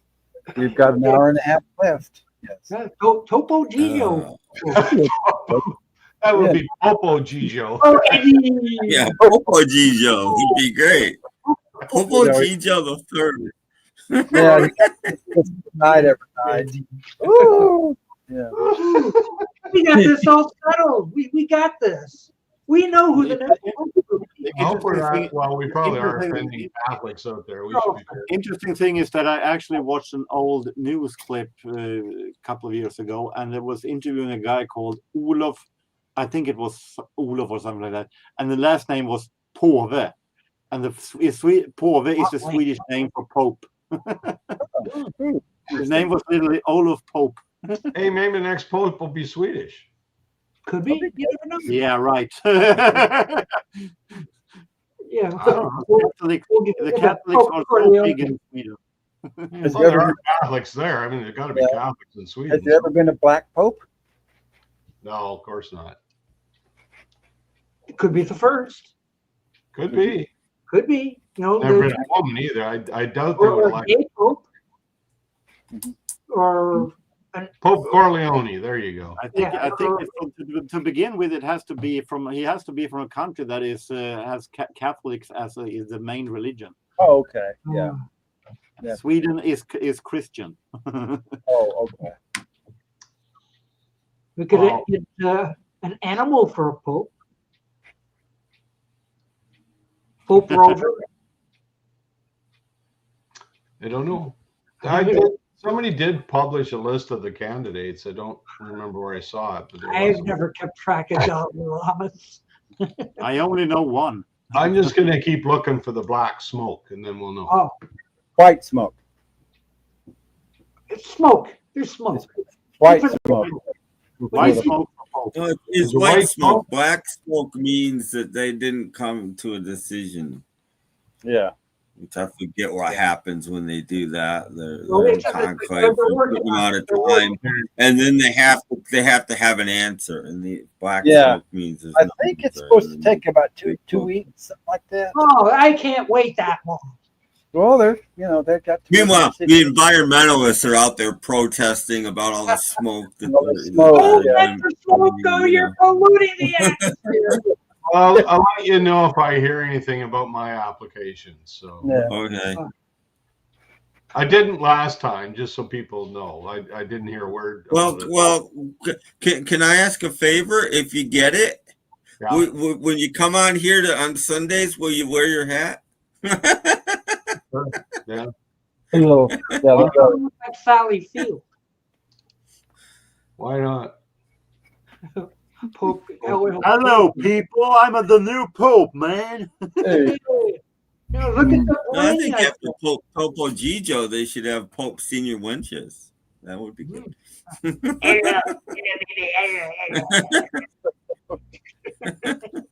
uh, Yeah, it is kind of too bad Vito Scotti is gone. He would be a great Pope. oh, yeah, He would have been perfect as Pope. yeah, He He played was- every role perfectly. yeah. His parents are from Italy, so hey, There you go. easily. Mm-hmm. Could have easily been Pope. Mm-hmm. Pope Vito the first. Right. Whoop, I you guess go. it's better. Been I a guess while it's better since to- they had an Italian Pope, so Yeah. I guess it's better to be a Pope than be on a poop. they're all pretty much from Italy before JP II. Yeah. And then they haven't had one since. Because when they had the Polish Pope, that was JP. like, oh my gosh, they had a Pope from Poland. Oh It no. would have been nice for Vito Scotti to be Pope because it's been a long time since a Pope has been a guest star on a sitcom. So that could be really good. So on All in the Family, Archie Bunker opens the door and there's the Pope. There's the Pope. Come on in. God bless the dead Pope. Yes. I know, James. Why can't we have a young Pope? He'll be there a while, Get somebody in his 40s, Hello, James Byers. We are. I hope we're not Hello. getting stressed now. But Yeah. we're doing fine. Go outside and you're talking about the Pope. Oh, there's Psycho. Psycho's here. Hey, what's up? He's the Pope of the VC. Yeah. Somebody's got to do it. Might as well be me. Yes. Yes. Allah Bulla Bahal. Okay, you'll be hearing confessions. I'm sorry, but I still like Popo Gigio. That's That's the first Pope that's powered each and every day by coffee. right. Never Yeah. had a rodent as a Pope, so Mhm. rodent lives matter. Yeah. Well, I've already applied for the Pope, so don't be applying against me. The odds against me You know who? Against me as it is. So You know who I heard is supposed to be getting back it? off, get your own sandwich. Father Guido Sarducci. He's going to be the new pope. Oh, okay. Wonderful. That'd be good. That'd be great. I can go. Yeah. Good to see you, Paul. No time, no seen. Long time. Same here, Jorgen. A couple hours ago, whatever. Wow. I hope you weren't underneath in the green room for too long because I wasn't paying attention to it. No? No, Okay. I know. I was just thought I'd mention that the Pope of the VC has arrived. That's what I put in the private message. Yeah. I didn't even see that. Stuart Oh, Portland. yeah. But he's got to be old enough, right? 60s, yeah. Mm-hmm. As you can see, we have a great reverence for the Pope. Mm-hmm. We've been through so many popes. It's like, oh, who's next? Jeez, bring on another pope. Mm-hmm. Hope he's got dancing shoes. He'll be I think we by that can summarize everything that we don't give a damn about the Pope. Here's one for you. In a world in the Vatican, they couldn't ban any more human popes. It has now been time for Robo-Pope. Robo-Pope from Miracle Productions. If it ever gets released, it's a goddamn miracle. They could do an AI pope. They probably would. They probably Maybe you should get Peter Boothroyd to do a pope. Yeah. To do a pope, yeah. Pope Android. You notice how we segged right from headless chickens to Pope? Pope. We cover everything here. Oh, the death of the week. Between headless chickens and popes, they're pretty much the same. The death of the week that got us onto this one. There was only one pope from England. Who was that? Must have been somebody from the Middle Ages or something. Oh yeah, maybe it was Julian Pope. Ah. See, I knew one of you were going to get that joke. At least one of you, I knew it. Someone from way back, I'm sure. Probably. Mm-hmm. They're all listed on Wikipedia, going right back to the beginning. Oh, I bet there is. Yeah, from a year True zero. story. So this goes back about 15 years ago. I'm listening to one of my regular radio shows, okay, and they do all kinds of trivia. And so for that day, it was, hey, win a pair of Candlebox tickets because Candlebox was going to be in the next town down, and they were like, "Wit?" And seriously, he goes, "You got to know your papal history." And I'm like, And they're like, "What name has there been more popes of than any other?" And I'm like, and my kids are going, "You're kidding me. You're not even Catholic." I said, "I know this one. I just know it." And they're like, they thought, honest to God, they're like, "My God, we didn't expect even a ring right now." He goes, "What is it?" "Pius, Pope Pius." And they're like, "How the hell?" He goes, "Are you Catholic?" "No." "Then how the hell do you know?" I'm like, "Doesn't matter how I know. I'll be there to pick up the tickets later this afternoon." Well, he was popular. Mm-hmm. Everybody loved Pope Pius. There was 12 of them. Pope Pius the 12th. Well, okay, so then how do we end up with John the 23rd then? I don't know.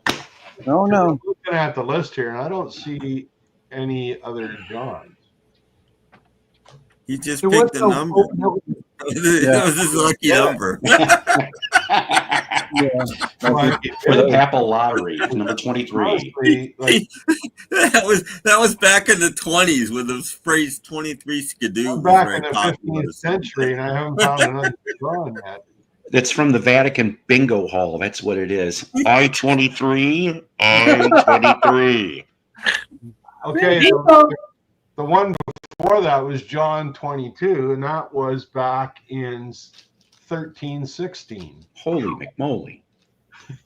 Ooh. No indoor plumbing really then. I just hope they choose wisely. Oh, there's a John 9 back in 898. I heard John 5 was a decent musician for a pope there.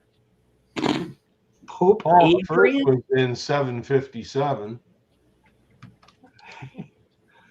John the Sixth was in 701. There was a potpourri, but only on Jeopardy.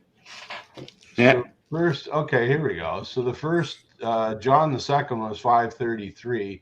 John the First was 523. Good Lord. So according to this, there have been 23 Johns. Jeez. Well, then they screwed up. Radio station screwed up. Well, the thing is, though, I don't see. Well, they're wrong half the time, but Yeah. I don't see all the other ones though. Like I'm, like just So when do we get Pope John Paul? John the 12th, John the 14th, John the 16th. Where'd 15 go? Oh, there he is. No, yeah, there's been 23 Johns. Wow, that's a lot of Johns. That's a lot of Johns. Johns. You're never going to get caught short with that many Johns around. No. more Johns than an outdoor festival. You know, and now all they just need is Pope Paul and George and Ringo, and they'll be complete with a complete Johnny set. on the spot. Yeah. Well, they got Pope Paul's have been around. They've got a lot of those. Yeah, there's been a Pope John Paul. Has there ever been a Pope George? I almost guarantee there's never been a Pope Ringo. Well, we have to I go- willing to bet some money on that. Oh, You wait have to a go minute. with, Wait a minute. I just remembered. I think it was Litzomania. Doesn't Ringo play the Pope? I don't know. Can't remember I that. think he does. I think he plays the Pope in that movie. That's a Roger Daltrey movie. Yeah. Yeah. Yeah. Yeah. So there was a Pope Ringo. Unless you all and I don't sign autographs. So yeah, the radio station's wrong because there's been 23 Johns. That was about 15 years ago. I still got to go see Candlebox, so it How doesn't many matter. look up Piuses. How many Piuses has there been? Maybe there's Edgar Allan Pope. 10, 11, 12 Piuses. The last one was in 1939. Well, 58. He died in 58. I was That's alive then, 12 Piuses. But yeah, there's been 23 but I Johns. don't remember. Wow. I thought they were all piouses. Every pope was a pious. Apple Cherry Pius, pious, apple pious. Cherry Pius, Pumpkin Pius. My favorite That's the holiday Pope. That's all, exactly. Yeah. I want to be Pope Pumpkin Pius. That's that. If they choose me, that's the name I'm taking. That's the name. If I get if they accept my application, that's Pumpkin Pius the first. Pope Two Urban. Pope Urbans. Urban the Second instigated the Now that we totally defamed the Pope, what else can we talk about? Go outside and. Oh my goodness. Well, I'm saying ta-ta because I'm going to work tomorrow, so I need to go to bed. Oh. Have a good night. Good to See you. see you. Have a good night. Goodbye. Bye. Great story. An old wizard teaching kids tricks with cigarettes. Cigarettes. I don't like the sound of that. Up and away! Watch me, kids. One puff and they'll soon be in my grasp. If it's a puff you want. Foiled again. One thing you can't disguise, kids, the harm cigarettes do to you. That's why I never say yes to a cigarette. Boy, that's censorship and tyranny right there. Yeah. Versus public service Winston the Wizard. Yeah. So James says there were two Pope Urbans. Urban II instigated the crusade. So it must have been an urban rebellion. Or an urban legend. Was there a period? Was there a span of time between the two Pope Urbans that they called the urban renewal period? Yikes. I'm just trying to figure out where Keith Urban worked. Oh, jeez. You had to bring him up. I don't know anything about the urban. That's not even a name. They must have made that up. Through Scrabble letters in the Urban, that's a good. They didn't bring Dwight Yoakam into it. Or a suburban for that matter, you know. Well, that would be one of his kids, right? Suburban. Yeah. He was in the Navy. This is true. This is true. None of us are smokers. It's true. This is true. Now, if Superman went against the coffee wizard, I'd have to try to beat Superman's ass because that's just not cool. You can't. I'd fail, but I would try. I'm like, hey, just my non-scientific observations, but honestly, the only smokers I see are girls and Asians. Those are the ones that are smoking these days. I hardly ever see anybody outside of that demographic. Those demographics smoking. Oh. I don't know why. Like, I want to go up to the girls and say, "Wait, you never heard of breast cancer? Like, why are you doing this?" And I'm always seeing less and less smokers all the time. Oh yeah, absolutely.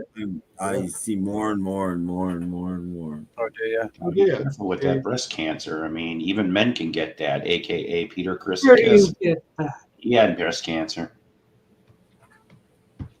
All he says Tim was a smoker. No, not really. No. I've smoked a couple cigarettes. I've probably less than a pack in my whole life. So not really. Yeah, they smoked ham. They smoked bacon. Yeah, I never. My dad. I didn't even know my dad smoked. Like I was 10 years old before I realized my dad smoked. But he stopped really when I was still really young. He used to get he used to clog up his sinuses. He actually developed an allergy to it, so he stopped. Smoking in the garage. Mom never smoked, and yeah. Pope Calixtus. Yeah, you're making that up. Come on. That sounds like something from the alien planet. Calixtus Flockhart, wasn't she an actress? Oh. Married to Harrison Ford? No, yeah, I for think a minute. She was an Ally McBeal. Yeah, she was Ally McBeal. Yeah. I think they're still married, aren't they? Aren't they still married? Her and Harrison Ford? I don't know. I honestly don't know. Well, I have Wikipedia at my fingertips. And I never understood that. I actually liked her as Ally McBeal a whole lot, but she would be on talk shows and stuff, and I'm like, God, she's just ridiculous. And the rest. She's 60. She's 60 years old. God, she looks older than that. Harrison Ford is like 80s, in his 80s. Well, yeah, he's up there. Yeah. Somebody tried to dislocate his shoulder yesterday. Doesn't say that she's still married. What's it say here? Oh no, we've done that already. Because we didn't do the album with her. She's still married to Harrison Ford. They've been married. They first met in the Golden Globes 2002. Became engaged in 2000. Married June 2010. June 15, 2010. So they're still married. Wow. Yeah.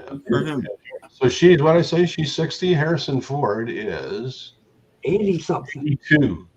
He's a dirty old man, is what he is. How old is Richard Gere? Well, probably in his 70s. Yeah, he's getting up there. Of course, he got gray prematurely too. So. Yeah. He's 75. He's 75. I was going to say, well, he's looking that up. I'm going to play this really fun little clip here. Okay. I've lost it. Oh, there it is. Okay. Pay attention, people. From 1978. Wow. Still works great.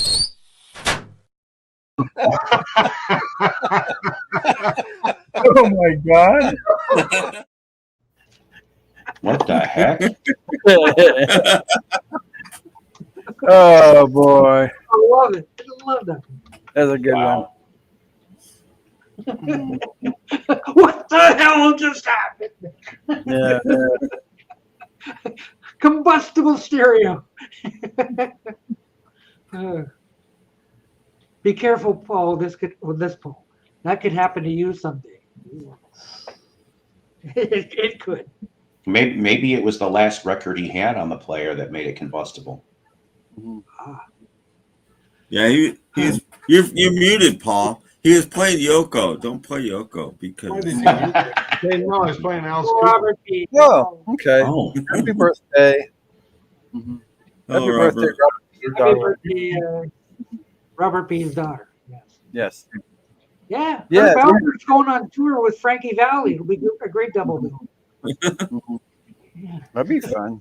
He is going on tour. Herb Albert is going on tour. I heard that yesterday with a new autograph. Shut up, dude. You're 90.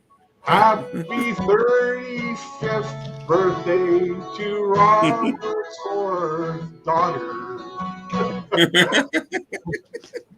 There we go. Wow. Richard Gere left the country over the election. Was never coming back. That lasted for a while. Hope he didn't come to Canada. He's probably not allowed back. Is more the truth of it, but. For the first time Trump got elected, Madonna was saying, "I'm going to move to Canada." I'm saying, "No, you're not." I could fix That's that. good. I could fix that. Arthur Brown, yeah. Arthur Brown. Yeah, so I could fix that clip. Yeah. Okay. Yeah, screaming, howling. What was it? Howling Joe Hawkins or whatever his name was. The guy who had the bone in his nose. Screaming Joe Hawkins. Screaming Joe Hawkins. That's who it was. He's put a spell on your turntable. No,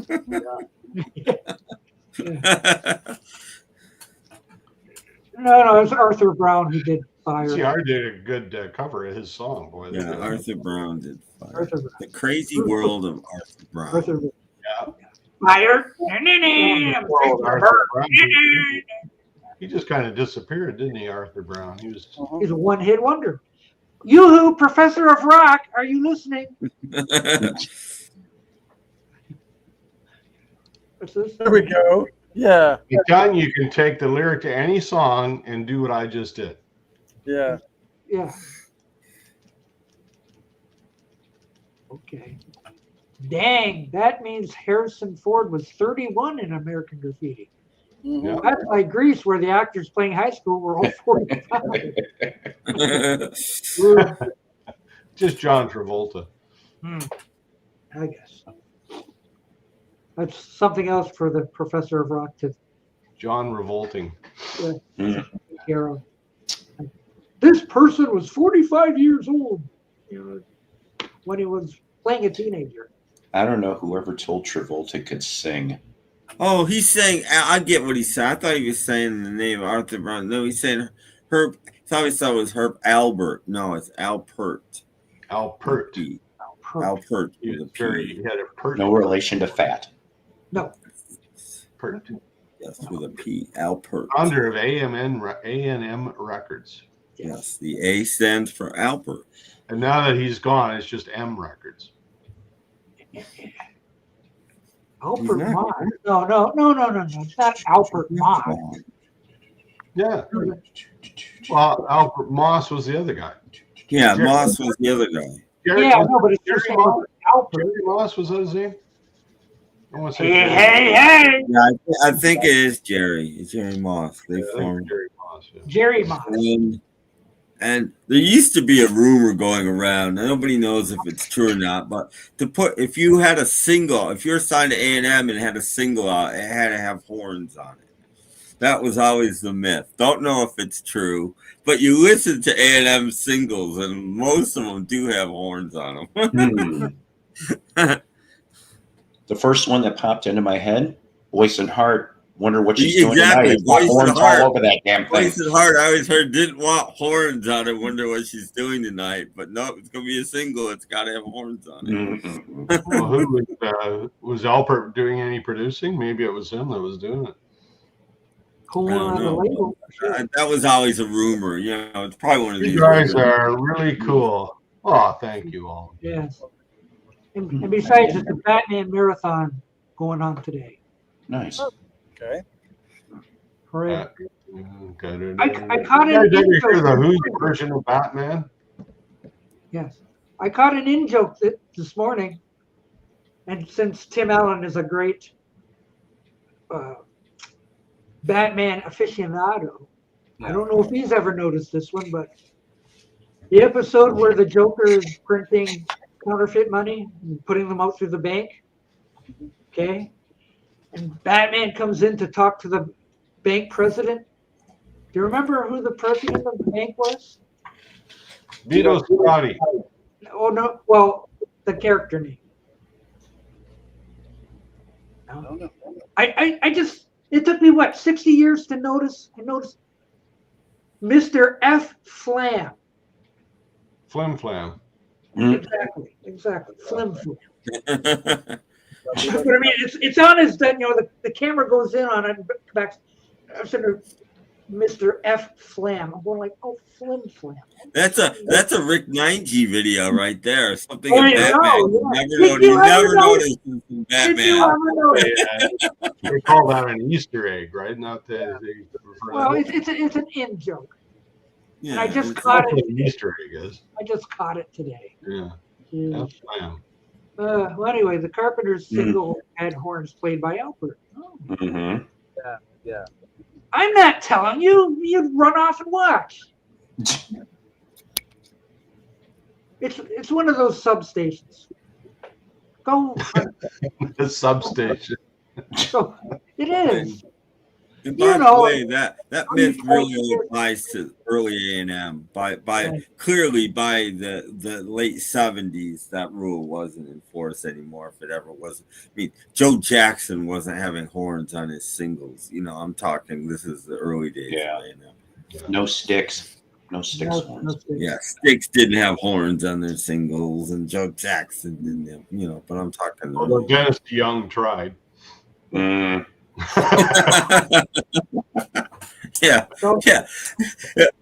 Mr. Obano needs a horn section. It's not the Dennis for Younger that they'd be playing nothing with ballads and jazz, you know.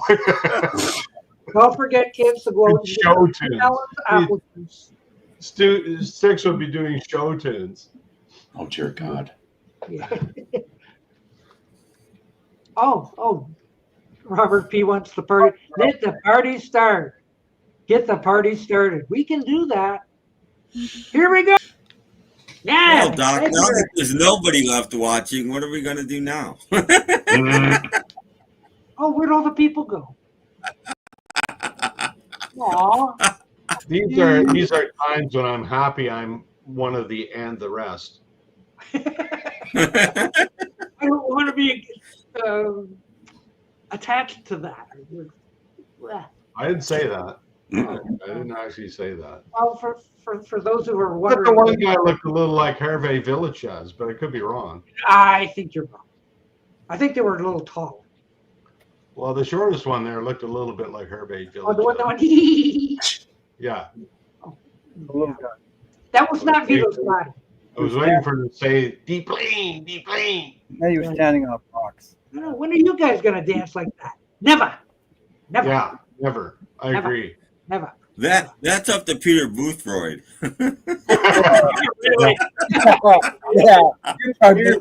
Peter is now our art director. We'll leave it in his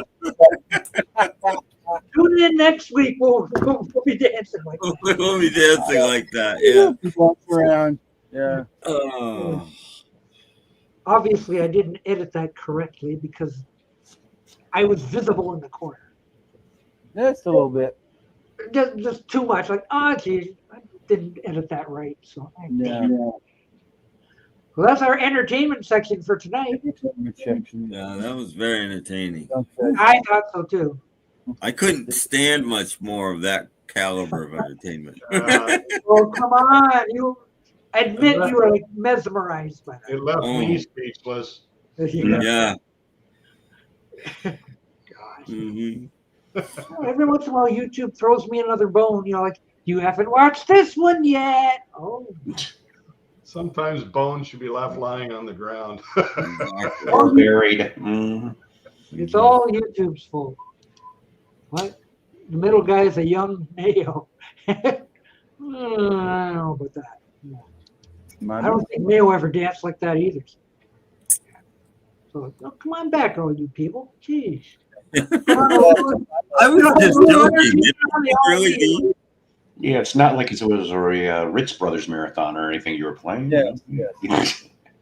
Come on, we're talking about the Pope again. Yeah, really. You know who those people were there, Paul? Oh, the from people dancing? One of them was Hervé Villachez. No, it wasn't. And the other one was Joe Mayo. And the other one was Vito Scotti. Was that your Weiss brothers again, or whatever they were called? Yeah, the Weir brothers. I had to get people back. You got to show Anne Margaret rolling around in. If only. If only. Ooh, a lot of people would want to see that. No. That's. Yeah. Show the clip of Charo rolling around in pudding. That'll get them back. How about Charo and Anne Margaret in a pudding wrestling? Tina Warner album cover or something like that. Oh, I don't have much more. And Herb Alpert as well.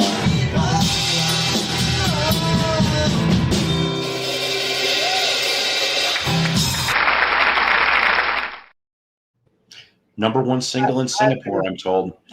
Nothing entertains the masses more than puppets. I know. Lots of puppets. I'll have to get some footage of Topo Gigio. I'm very. Yeah, the Kiss Me Goodnight stuff from the Oh, Eddie, kiss me goodnight. Oh, Eddie. No, it's how do you spell that? W-E-I-R-E. The Weir. They got an ear on them, eh? Yeah. You take the first one, put an E on the end. That means weird E. They're just plain weird. Yes. Weird E. So. I bet you Bob's last name had an E and he lobbed it off because he's like, oh shit, if I'm going to have the Grateful Dead here, he goes, I don't want to be associated with these three. Come on, another 10 people left. What's wrong with you people? I'm ugly. You got to get Anne Margaret rolling around in Portland. We told them that Batman marathon was on, and they all went to look. They all went to see Batman. Well, it's Batgirl is going to be there, so they want to see Batgirl. Oh, I'm sure. And that sexy outfit and everything. There you go. No, it's the one where she's painted green. No, I don't Star Trek. That's Star Trek. No. Same girl. Yeah, Batgirl is green in Star Trek. That's how Barbara Gordon raised her money. She used to go to clubs and prance around green makeup. Yeah, we'll be having Peter Boothroyd work on that. That's the story they would never tell you about, right? But that's what happened. I'd pay to see that. That'll be the next Work 9G video. The Batgirl you never noticed. She's green. Oh dear. Wow. Green. Very green. I could do a box set of the week if you want. Oh, all right then. Why don't we? Yeah, okay. Yeah, you Box do set want of the to week. Any guesses? And now It's Beatle related. And crinkly. A lot of people don't know this exists. It's Beatle related. I didn't know that existed. What is it? The John Lennon box set. This is from the early 80s at some point. Yeah. Oh, an LP. Yeah. It's from the UK, but it's from the early 80s, but it only goes up to like Shaved Fish. Well, that's pretty much everything he did in the 70s. So. Yeah, but it doesn't do Double Fantasy, even though this came out after Double Fantasy. You get the first album. Oh, you know why? Probably different record company, right? That's probably why. Yeah, they're all on Apple. Well, they're on the proper album. So, Apple. You get Plastic Ono Band. They're all British. They're all glossy covers. That's going to be on Nice. Apple. Pretty. You get Imagine. And this next one is the reason I bought this, because I didn't actually have a decent copy of this when I bought this quite a long time ago now. But you get Sometime in New York City. And it's got all the stuff. All of them have all the stuff. You know, so you get, you know, the little posters and the cards and everything it came with. They all Imagine has both of the cards and the poster. The right inner sleeves. I'm not going to show this stuff. Mind Games. This, which does unfold. It does everything it's supposed to do. Ooh. Yeah, the original album, yeah. What fun. Yeah, like the original album. But no wedding album. No wedding album. Rock and roll. Back to glossy again. The last couple weren't glossy. Thanks a lot, Marcus. This is still on Apple. I want to just, still on Apple. And you get, I didn't have a nice copy of this either when I bought it. You get Shade Jade Fish. Fish. They'll never do it. But Yeah, Still on Apple. I remember I got that album as a Christmas gift that year. Original, they all have original Adam. So it's a nice set, but it doesn't sound. To me, it doesn't sound as good as you'd think it would. That's like its downfall. Being a British set, I thought it would have sounded fantastic. It just sounds okay. But there you go, the John Lennon box from the early. Still a nice looking box. Yep, that's one you don't see very often. Well, people don't remember, but the 80s was not a good time for vinyl. They didn't have vinyl. And that's why CDs took off, because the records at that time sucked.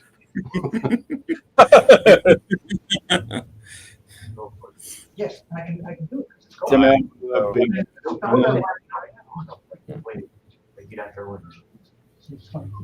You could like do a magic trick or something, Tim. Yeah, I know. What can I do?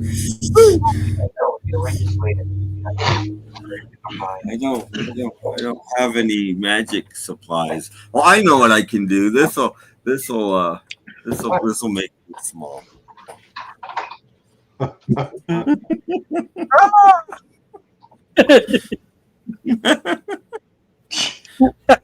Yeah. Remember what I was telling before about the neighbor across the. Did he knock on the door? He came back just now. He just and he. We'll have him on. And he gifted me with something. Look. Ooh, what is that? Ooh. It's Beagles. It's Beagle. Yeah, it's Buddy and Bentley and all the rest. This is an album by the Fox. Beagles. The Fox. Yeah. Okay. And it's still in the shrink. He says, "There we go." Well, what does the fox say? So there we go. For all you people who wonder, like, what the heck? He was at the door taking this. So, like, I have an album by the Fox to show. There we are. Well, okay. Doc, you need to follow Kramer's lead and get the Merv Griffin set in your living room. Then you can have him on. Isn't this good enough?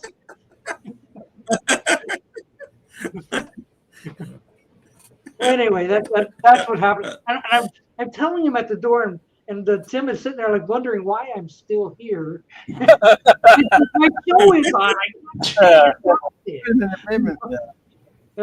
So anyway, I'm back. Yes.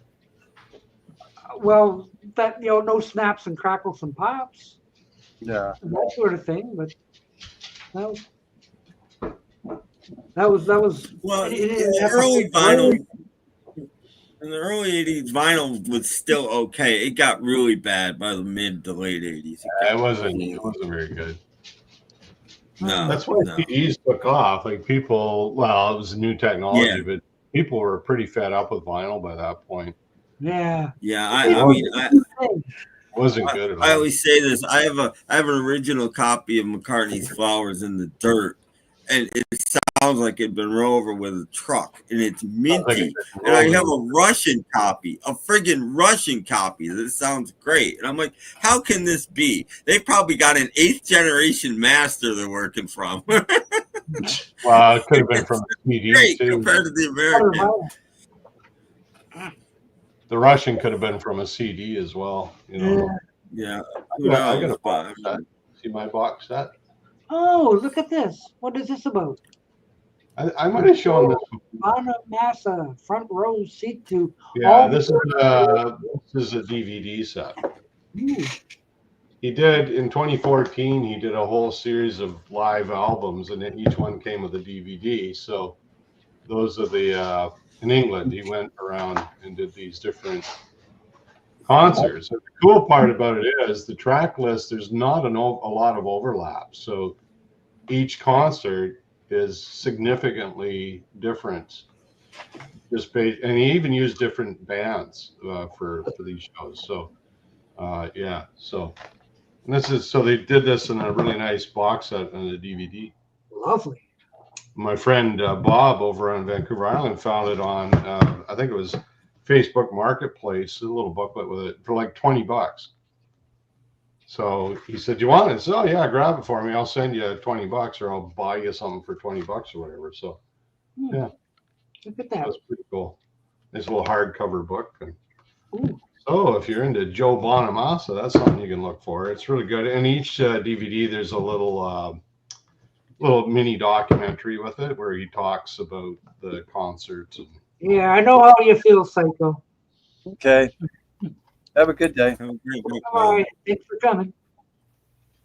we bored him, did we? Bored him to. Yeah, afraid so. So I thought I'd show a box set. So, okay. Sounds good. Oh, are we showing box sets? Cool. Whoops. Oh, that's not a box set. No. Oh, no. It is heavy though. You haven't lived until you heard George Burns sing. Oh, I've Very familiar with that. I've heard George Burns sing, and I'm not. Yeah, George Burns. Oh, Fixing a Hole. Yeah. George Burns singing Fixing a Hole. Should have called it. You haven't lived until. Should have called it Fixing a Movie. Yeah. Wasn't there a hit from that album? There's a couple. We had Aerosmith on a couple. Yeah, Aerosmith, Earth, Wind, and Fire, Got to Get You Into My Life. Robin Gibb, Oh Darling, but I don't think that one actually hit the top 40, but it was released as a single. Yeah. I think Alice Cooper. Can you imagine? Can you imagine Alice Cooper doing Because? No.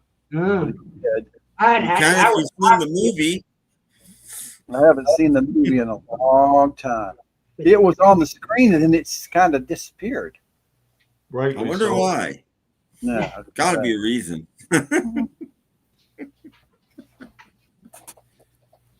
Only 69 cents. 69 cents. What a bargoon. You paid too much for it. Yeah, I couldn't leave this behind. No. I haven't seen a copy of that album in almost 30 years, I think, or 40. Yeah. Oh, I'm sure I have one somewhere. Oh, Darling was by Robin Gibb. Yeah. Yeah, that's what I said. That's what he said. Yeah. That's what I said. Robin Gibb. Did you know Robin Gibb did Oh Darling on that album? Yeah. You're right. Yeah, yes, that is correct. And I think probably the biggest hit was Got to Get You Into My Life by Earth, Wind, and Fire. I think Come Together got played more on the radio, but chart-wise, I don't think it did all that much. But Got to Get You Into My Life, I'm pretty sure hit the top. Let's find out. I know it's a big hit in Canada, the Aerosmith version. So well, it got played on FM constantly, but that doesn't make it a hit. You know. Okay, there's one, so now I gotta go find the other.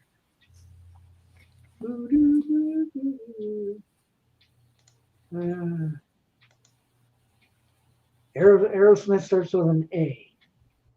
A-E. A-E. R-O-M-O-U-S-E. Come Together made it to 23. Damn, you're fast, eh? Come Together. Did a good job with it, too. It was worthy. Yeah, it was, yeah.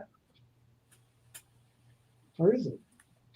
Well, I'll take your word for it. But anyway, Earth, Wind, and Fire made it to 9. See, I told you Earth, Wind, and Fire was the big. I know my charts. I know my charts. Dang it. Funny, I can't see it at all. Where is it? Look under E. Oh, okay. Yeah, 23. Yeah. Yeah. Oh, Oh, yes. Earth, Wind, and Fire had the bigger hit. Yes. True. Yes. And I don't think Robin Gibb charted. I'm not going to look it up, but I'm pretty sure it didn't chart. But it was released as a 45. I have it. Aha! And we do have something to look at. Give. I don't even remember. Yeah, but it might be under the Bee Gees. He probably isn't there solo. Oh, it's just, yeah, see, it says C Bee Gees. Okay, all right. See? I told you. You know your charts. I know. I know my charts. He knows his charts. Okay.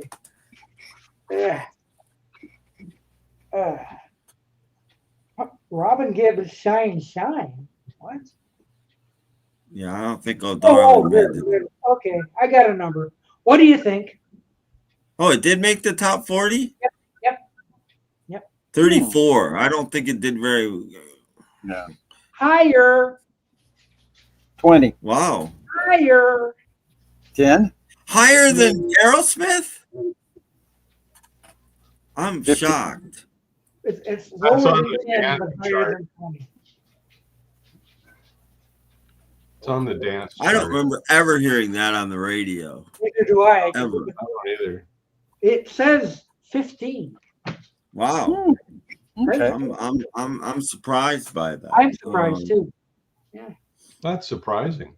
it sure is. Yeah, Tim knows his charts, but Dave Bash knows them far better. He's on Material Issues. 9 o'clock tonight, by the way. They're an hour later than usual. Oh, 9 o'clock tonight, programming notes. Material Issues on the Material Issues He's channel. playing hockey. That's my. No, I played a game with him the other day and I beat him. He was pretty mad about it. You're not supposed to beat the host. No, him and his brother played, and I wasn't on screen. I just played at home, but I did way better than he did. Yeah, but the Gibbs did it for Andy too. That was like the Osmonds. You know, if Donnie played, the other 5 were behind it. That's certainly okay. Why, certainly. Yeah. Okay. What? The Jacksons too. Yeah. All. Anytime you had even the Weir brothers did it. Yes, the Weir brothers. The Weird Brothers. Yeah. They all did that. I have to turn on my laptop. There's a hockey Jan game. and Marcia were always backing up Greg on his albums. Of course. Marcia. Oh, good. The Detroit Tigers won again. Yay. Thank you. 7-0 against the Orioles. Okay. Thank you very much, Tigers. Yay. And my basketball team, the Oklahoma City Thunder, won again. Let me see what the top movie of the weekend was. Okay. Sinners for the second week in a row. Top movie of the week. That's Sinners. So Warner Brothers is very happy about that, but you'll never guess what number 2 is. What is it? Star Wars: Revenge of the Sith. Yeah, it's delicate, right? Because what? How can that be number 2? That's already been out like years ago. It's a re-release. Yeah. Is that the one that's like the Sith hits the fan? Is that the one? Might be. Yeah. It's the third one, with all the Ewoks and stuff. I never watched any of those. I saw the promos. It's like they're turning this into a kids movie. Like to me, it was just like, Yeah, well, the Ewoks were cute. Come on. Oh yeah, but it just I don't know. It wasn't. But I believe this was the 40th anniversary of its release, so they must have brought it back. And it's number 2 for the weekend. Who'd think? How much did it make here? 25 million. More money for. Sure. Well, and you know what? Now it's owned by Disney.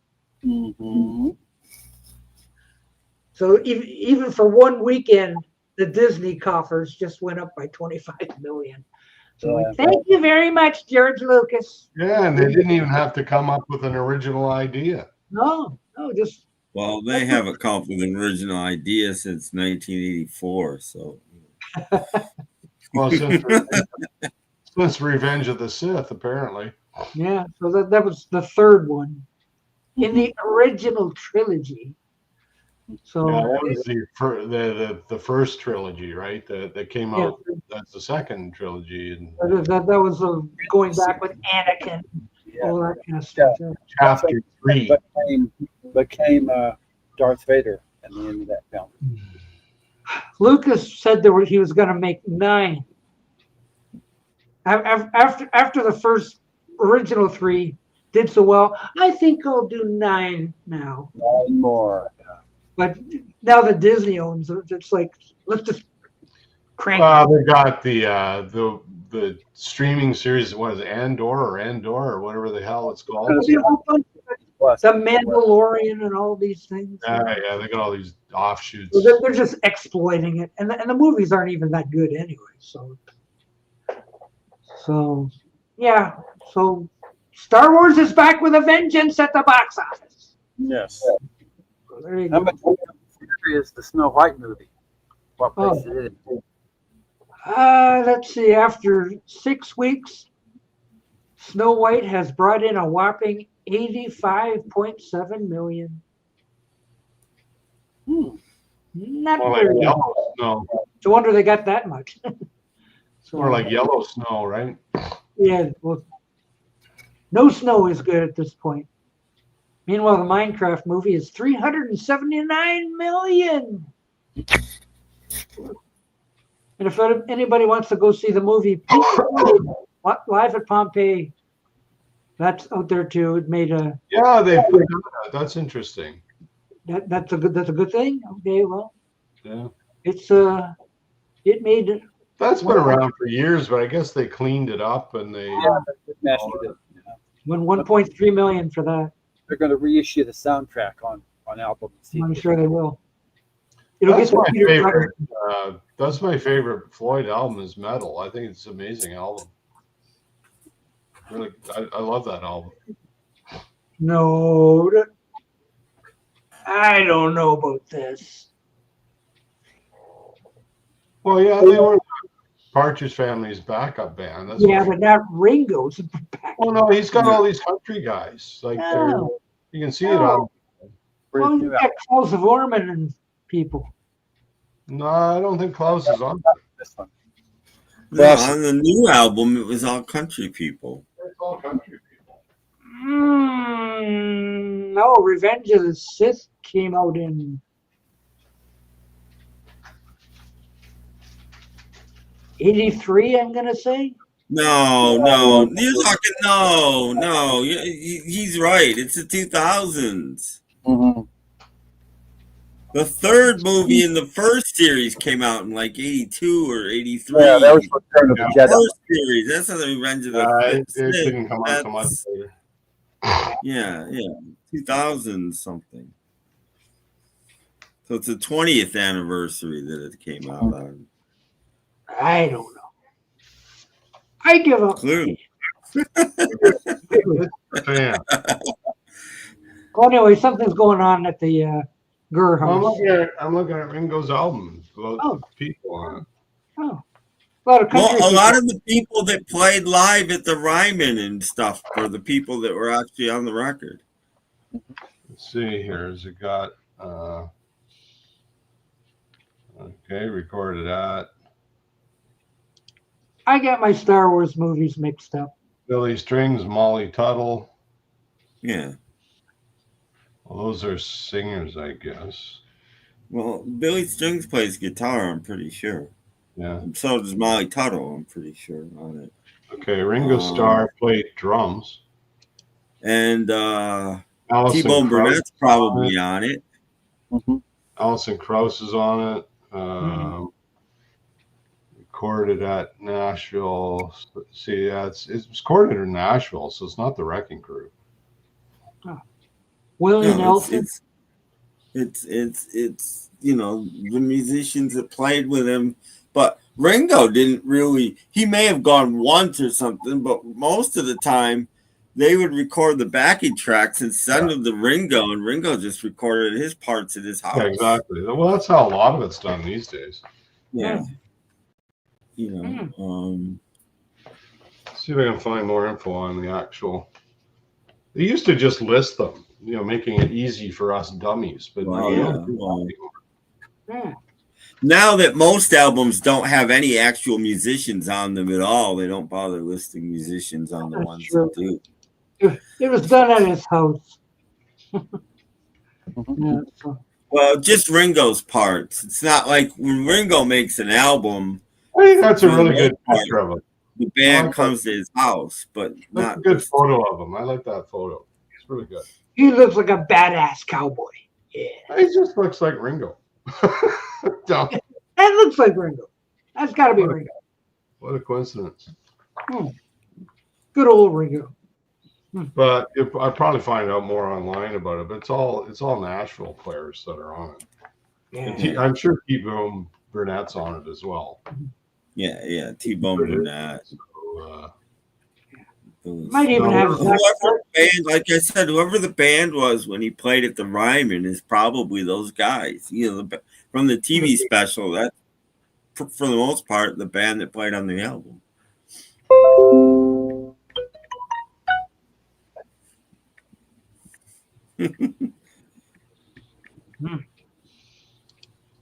Yeah, it doesn't like I like the ones where they list it track by track.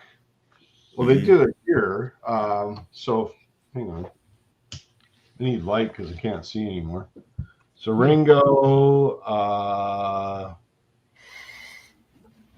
and then we got Rebecca Lovell, Megan Lovell, background vocals, Paul Franklin, pedal steel,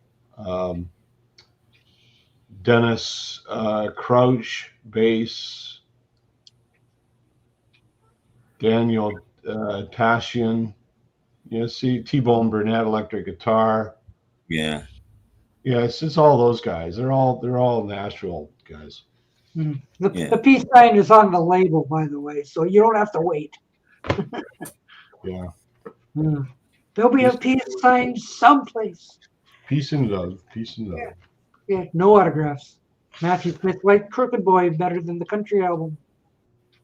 I liked the country album. I thought it was. I liked it too. I liked it. Yeah, it's good.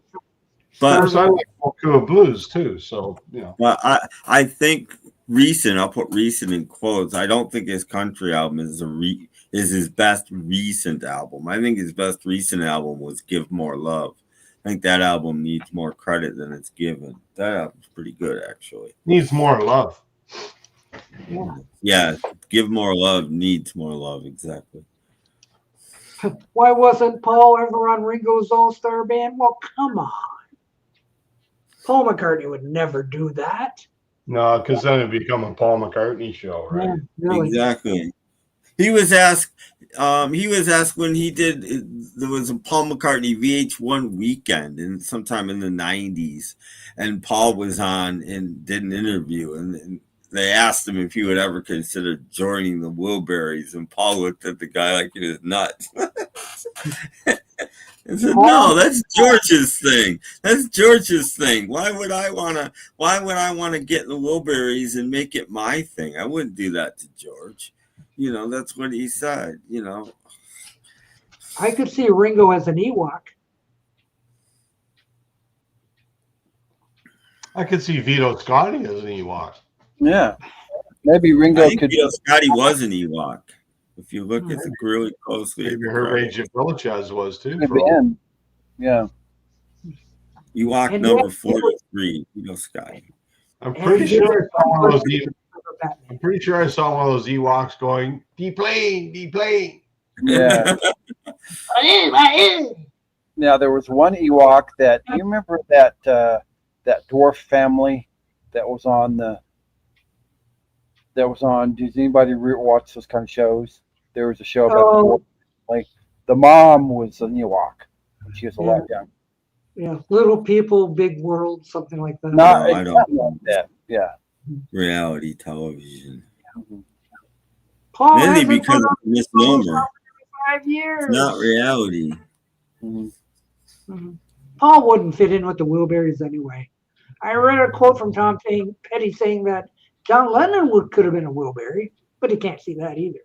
No, I can't see that either. Oh, they could have had Pete Best. Pete Best could have been a Wilbury.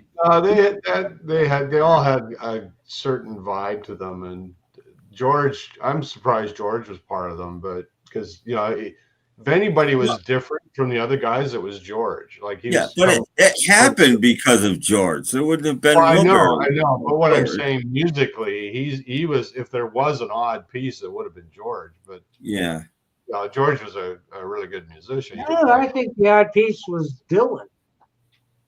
No, because Dylan and he fits in with Tom Petty and Dylan and Petty played. They've all worked together in some capacity before. That's the whole, Yeah, they were buddies. Like, hey, bring your guitar over. We're gonna record a song. Well, no, do you know the story of what happened?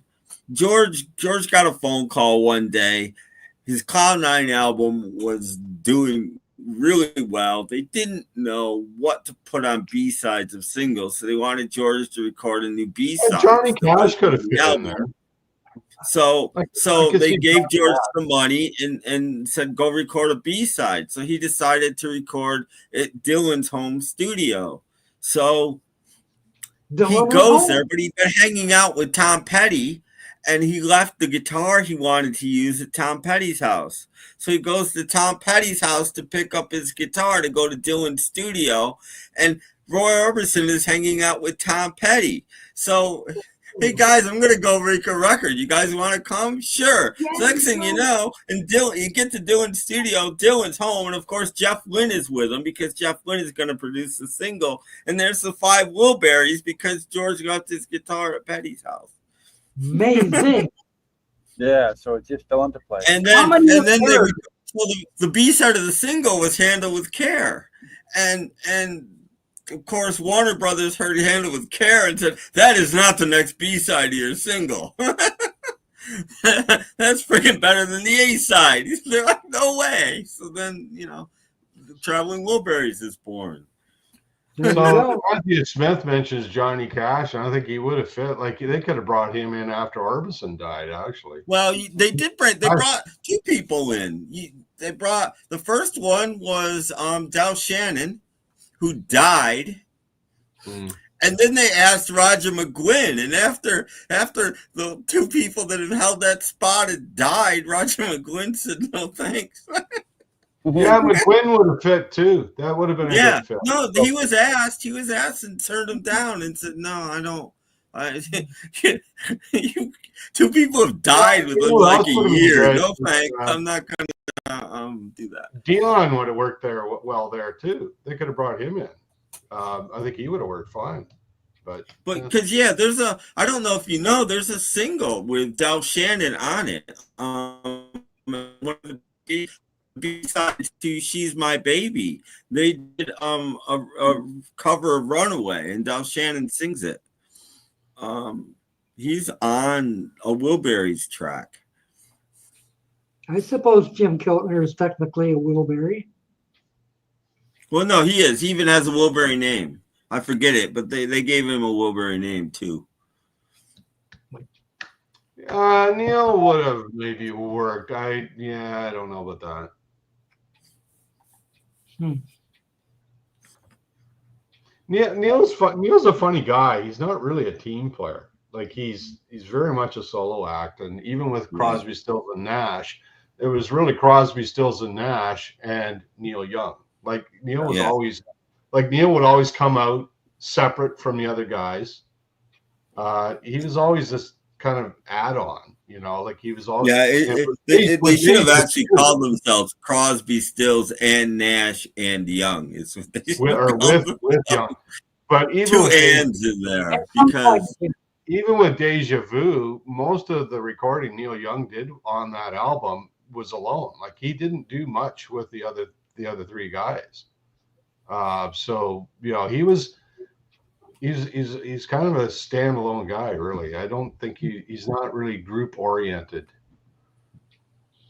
Well, but a lot of the people Bob Dylan certainly isn't group oriented. Well, yeah, but I mean, he was, I think among, with Harrison, who, he was friends oriented. That's where that connection was. Yeah. No, that's why he did it. I don't think Neil was friends with any of those guys, really. But I mean, you think about how unlikely the Traveling Wilburys is. Not only were they all that famous and they all got together and did this, but it's a band that consisted solely of 5 guitar players. There's no bass player, there's no drummer, there's just 5 guitar players in a band. They're like a mariachi band. A lot of people don't know. Petty didn't play guitar, I don't think, on anything on it. He was a bass player on the Wilburys. I don't think he picked up a guitar. Yeah, he did play bass, All right, you Bob Dylan fans must know the answer. Jeff Lynne was probably the least famous of all of them, and he was pretty famous. So yeah. But did he ever produce Bob Dylan afterward? I don't know. You're the guy who likes Bob Dylan, Doc. You should know that. No. Yeah. Get out of here. Get out of town. Bob Dylan.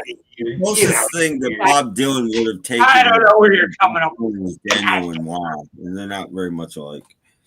Well, Bob's a little strange.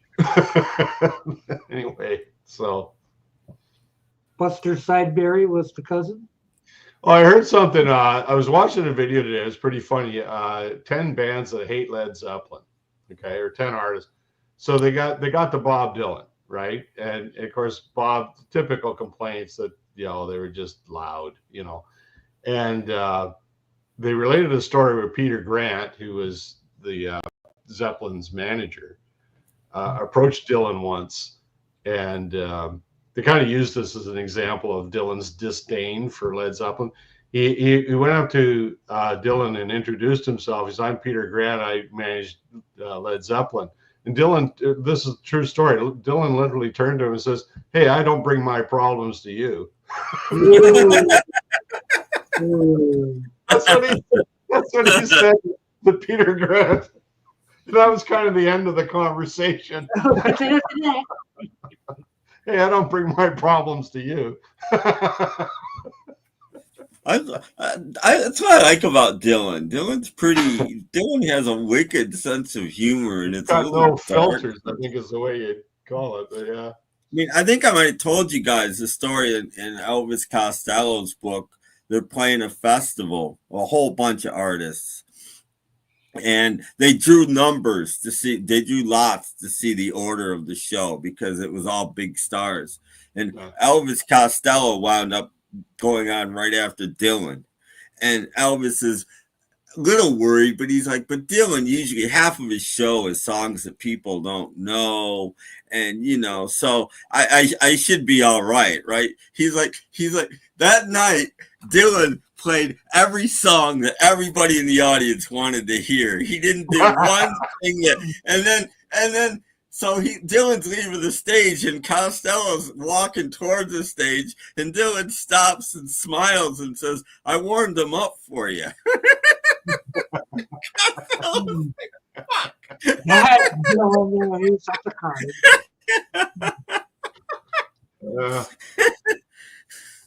Because I don't think Dylan's used to not playing last, you know. So I'm not playing last. All right, well, let's see what I can do.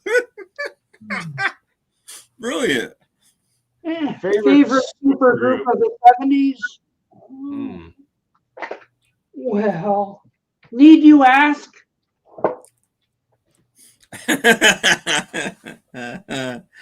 Need you ask? Of course. That's an interesting question. I would have to say it's not my favorite group of the 70s, but if you say super group, I'd have to say Bad Company. Yeah. I mean, they were pretty damn good for a super group. Mm-hmm. I don't know what you guys think, but that's the one that comes to mind for me. Yes. Well, nobody else is answering, so yeah. Are you still doubting after all this time?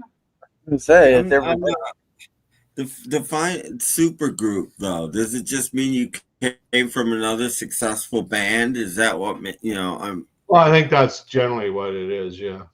We're almost out of time there, Richard James. Because that kind of makes Fleetwood Mac a super group in a way. Not really. How would they? Well, the back section came from John Mayall's Blues Breakers. They're pretty big. Christy McVie came from Chicken Shack. They had some success. Yeah, but I mean, well, I guess Buckingham and Nixon. That's why it's hard for me. Because weren't anything before Fleetwood Mac. I mean, they did one album that flopped, so I wouldn't call them a super group. But I think a Bad Company. They had the two guys from Free. They had Boz Burrell from King Crimson and Mick Rouse from Mott the Hoople. So, Jethro Tull does not qualify. No, they weren't. No, they weren't a super group. They were super, but they're grouped that's super, but they weren't. Yeah. No, most people would probably. What other ones were there? It's an interesting conversation. Like what other ones? That's it. I'm sure there's others. That's the one. Bad Company is the one that's coming to mind for me, but I'm sure there's others. I don't know who asked that question. What was your choice? Yeah, Lee. Okay, Lee. What's your choice? Eagles. Probably Crosby, Stills, and Nash got him on the thing. Topic. Yeah, that's a super group. I don't know the Eagles are a super group either. I mean, I guess not even Randy Meisner, because he only did one album with Poco. So I mean, and Glenn Fry was in a garage band, but that doesn't, And Joe Walsh. I don't think there were that many super groups in the 70s. The RC. 80s and after phenomenon. Yeah, the Bad Companies was the obvious one to me, but I'm trying to think of anybody else. I can't think of any. Not at that level, not to that degree. Hamilton, Joe Frank, and Reynolds. Yeah, Hamilton, I'm sure. Yeah.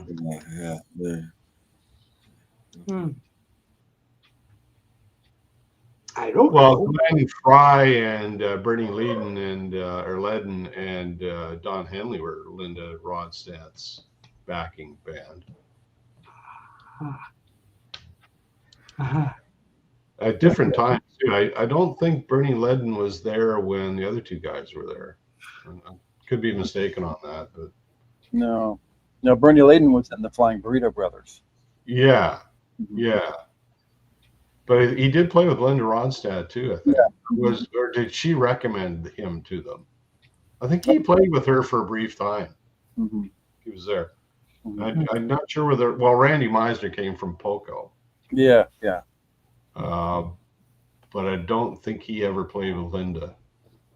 The Beatles were a super group from The other thing with Randy is he played on that first Poco album, and because of musical differences, they didn't put him down as a member of the band. They had they airbrushed him out of the album cover, and they put him down just kind of as a guest musician kind of thing. But he wasn't actually credited as being part of the band, which kind of angered him. But because he played on every track, he was part of the band, but they didn't credit him that way. Wow! Imagine Rod Stewart, Elton John, and Freddie Mercury in a super group. Yeah. So you got 2 vocalists and a piano player. You got 3 vocalists and a piano player. What 2 piano players? What kind of music are they gonna make? Yeah, Rod Stewart's the weakest of the vocalists in that group, if you ask me. Yeah, you got 3 vocalists and 2 piano players. Go. Maybe that's why it didn't happen. Yeah, it would have been good for Rod, maybe. The new Ferrante and Teicher. What are you gonna do with that? Not even Sandler and Young. Has Gur been listening to Ava Cassidy? Yeah, I have. Yeah. And he likes it. Oh, she's amazing. Like, what an amazing, but it's just a crime that she's gone. Like she's somebody whose music you wish you had more of. Like she did cover versions. It would have been interesting to see if she'd done her own material or unique material. But what an amazing, like her version of Songbird is just one of the most powerful things I've ever heard. Incredible. Yeah, and I think Klaus Vormann was in there too. Yeah, but they weren't around in the 70s. They were 60s. So. Yeah. That doesn't count. It was a one-time thing, Yeah. Yeah, because there weren't that many groups that had fallen apart to make a new group by the 70s. Most of them were still together or gone. It didn't really happen until the mid to late 80s. We started getting super groups like Asia. Asia is one of the first super groups, really. Yeah. It didn't. Babies were more or less a super group as well. Yeah, it didn't really start till the 80s, and then you started getting, Yeah, that's true. Whatever. So that leaves out the Starland vocal band. Yeah.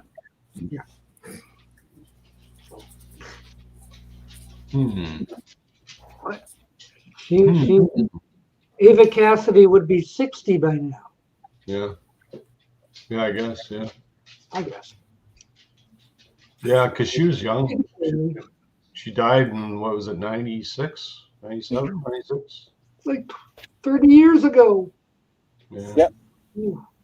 But what a man! You listen to her voice and it's just like, oh God, what a waste. Well, a loss. It's not a waste. It was a loss. No, huge loss. There's a few. I've been listening to a lot of Laura Nero lately. Same thing. We lost her way too soon as well. Yeah. You can say a lot. Like, I was never a fan of her, but Amy Whitehouse, like, she's, she had something going really special. I wasn't really a fan of hers, but she can't deny her. No, but I will say the difference there is she kind of took herself out. The other two didn't. Yeah. I mean, you don't get the same kind of remorse you would over. Yeah, that's the difference. Capacity, but I was watching something just the other day on Harry Chapin. Somebody was doing a review of his stuff, and it's like another huge loss. That guy could tell a story like, unbelievable songwriter. You pick up a guitar just like. Well, he wasn't a great singer. He wasn't a great guitarist. But oh God, his stories, his songs were just astounding. Well, somebody was doing a review of Cats in the Cradle, and she said, I can't listen to this song without crying. And it's incredible that, he was able to convey such deep emotions in his lyrics. just an amazing songwriter. Anyway, poor Harry. We lost him too young. Is this true? Amy Winehouse was born in a pub. I don't know. No. I think that's a dirty rumor. John Lennon was born in a bomb shelter. Uh-huh. Well, we'll check with the professor of rock. He should know. Yeah, he should know all that. Yeah, he's on top of all that stuff. And dog. Oh, them dogs. Tiny Tim had a great voice. What a loss of talent that was. Yeah. If you can imitate him. Yeah. I can't imitate him. There's a pub on every other corner in England, so it could be. Could be. There'd be some truth to that.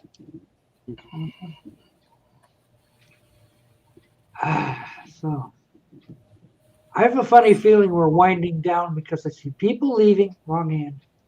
Yes. And isn't there a show on another channel starting at 7 o'clock? I got news for you. People have been leaving since 1:30. The show that I watch isn't on until 9 tonight. Normally it's on at 8, but it's on at 9 tonight. So So material issues 9 o'clock tonight. I'm watching hockey game. We can just watch the hockey game if you want. Hockey game. Is that going on right now? It's going on right now. Ooh. In Montreal. Wow. Montreal. What about that other team? Aren't they playing tonight? Oh, the goalie had a bobo. Oh, he seems okay now. Okay. Ooh. Chaos for Mayo.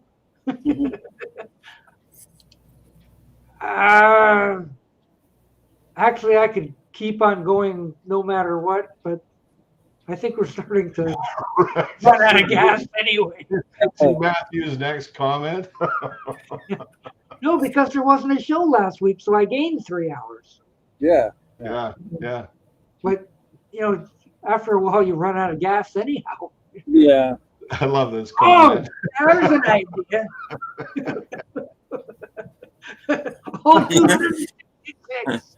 Pius the Third, that guy was a real jackass. He's the last one. That guy, I can't tell one pious from the other. Pumpkin Pius. That's going to be my name. Pumpkin Pius. Laura Nyro's album, Eli and the 13th Confession, was produced and arranged by Charles Callalao, former member of the Four Seasons. Ooh. Wow. See? Education. See? That's what we're all about. I just know that without Laura Nyro, we wouldn't have the Fifth Dimension. Fully half of their hits he wrote, if not more than half. See, without Laura Nyro, and she also wrote Blood, Sweat, and Tears, 2 biggest hits. Yeah. I like her version of Wedding Bell Blues better than the Fifth I like a lot of her versions better. I like her version of Sweet Blindness.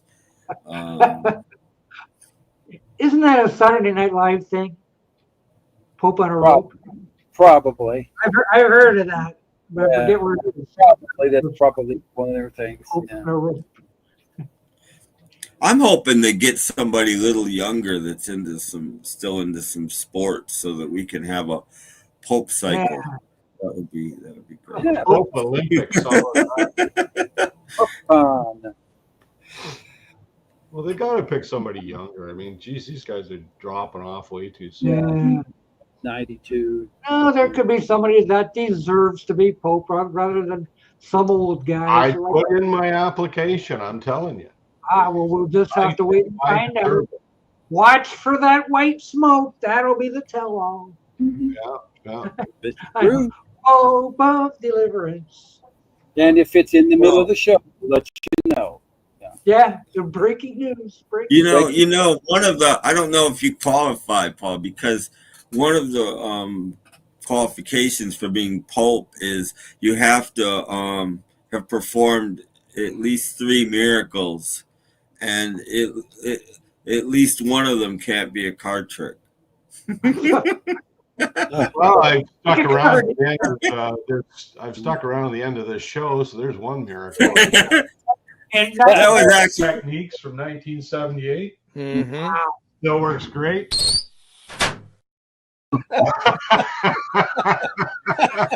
Oh my God. A good one. That's always a good one. That's that a was miracle. actually a Guido Ferrucci joke, by the way. I stole that joke.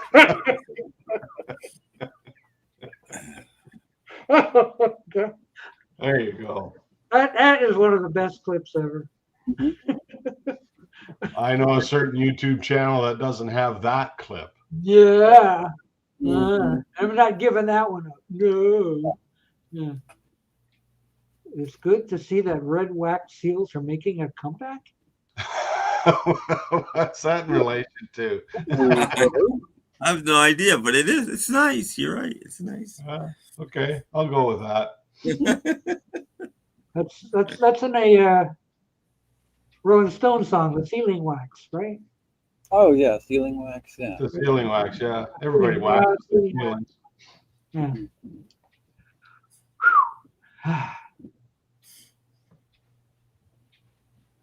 See, I knew we'd run out of. Yeah, no, we ran out of steam a while ago.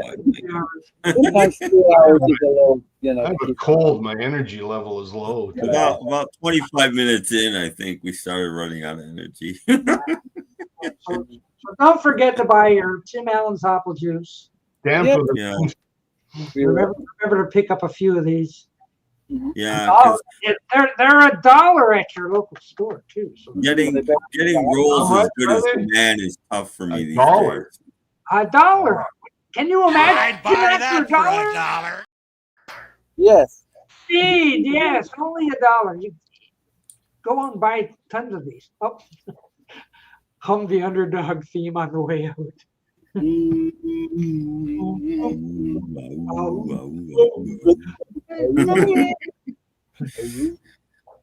don't remember the words. Ah, come on! You sang it in first grade, yeah. Headline to read of those whose thoughts are filled with grief. I'll play it. You guys sing it.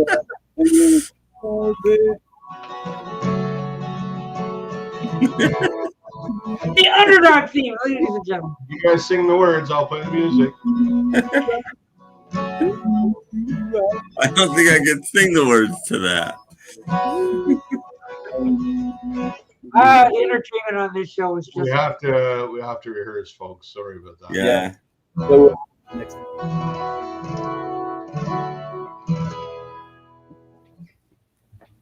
Thank you.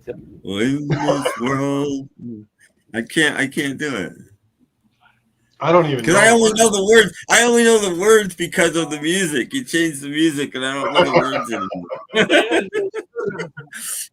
We're three sad souls, oh me, oh my, no brain, no heart. And I can't remember the rest. No brain, no heart. He's much too shy. Oh, he's much too shy. Okay. Three sad souls, oh me, oh my, no brain, no heart. He's much too shy.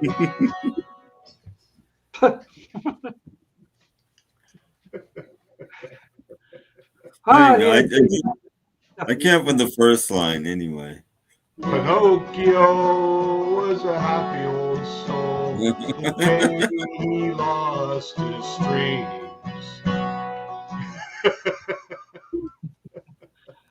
Guradale. I don't know. I'm gonna have to type out the words to the underdog thing, send them to Jeff so we can do this. Well, I can do the first line now, but that's it. I can't. Okay, what's the first line? All I can remember what it was. Well, if I get like that, it would go. In this world, the headlines read of those whose thoughts are filled with greed. See? You got the bass part. I can't think how it goes. In this world, Underdog lyrics by TV themes. Okay, when criminals in this world appear and break the laws they should fear. Okay, then I'm doing the second verse then, Right, because all who see to hear, the cry goes up both far and near. For underdog. I was doing the second verse then. Yeah, when in this world the headlines read of those who stop with greed. That's who the verse rob I and was steal from those who need to right this wrong with blinding speed. Goes underdog. Yeah, I was doing the second verse. The speed of light and roar of thunder, fighting all who rob and plunder. Underdog. Speed of lightning, roar of thunder. We'll have to rehearse this one. When criminals in this world appear and break the law. Stay tuned for the debut of our rendition of The Wreck of Underdog.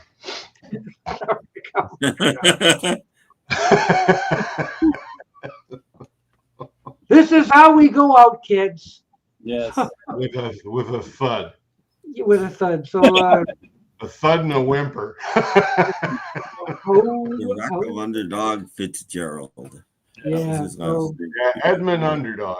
Yeah. So no, Underdog Fitzgerald. All you fun people that were typing over there. And the rest. People say bye-bye, Ace. Bye-bye, Ace. And there they are. I want. Where's the other 42? They're all sleeping. They'll wake me up at 5 o'clock in the morning.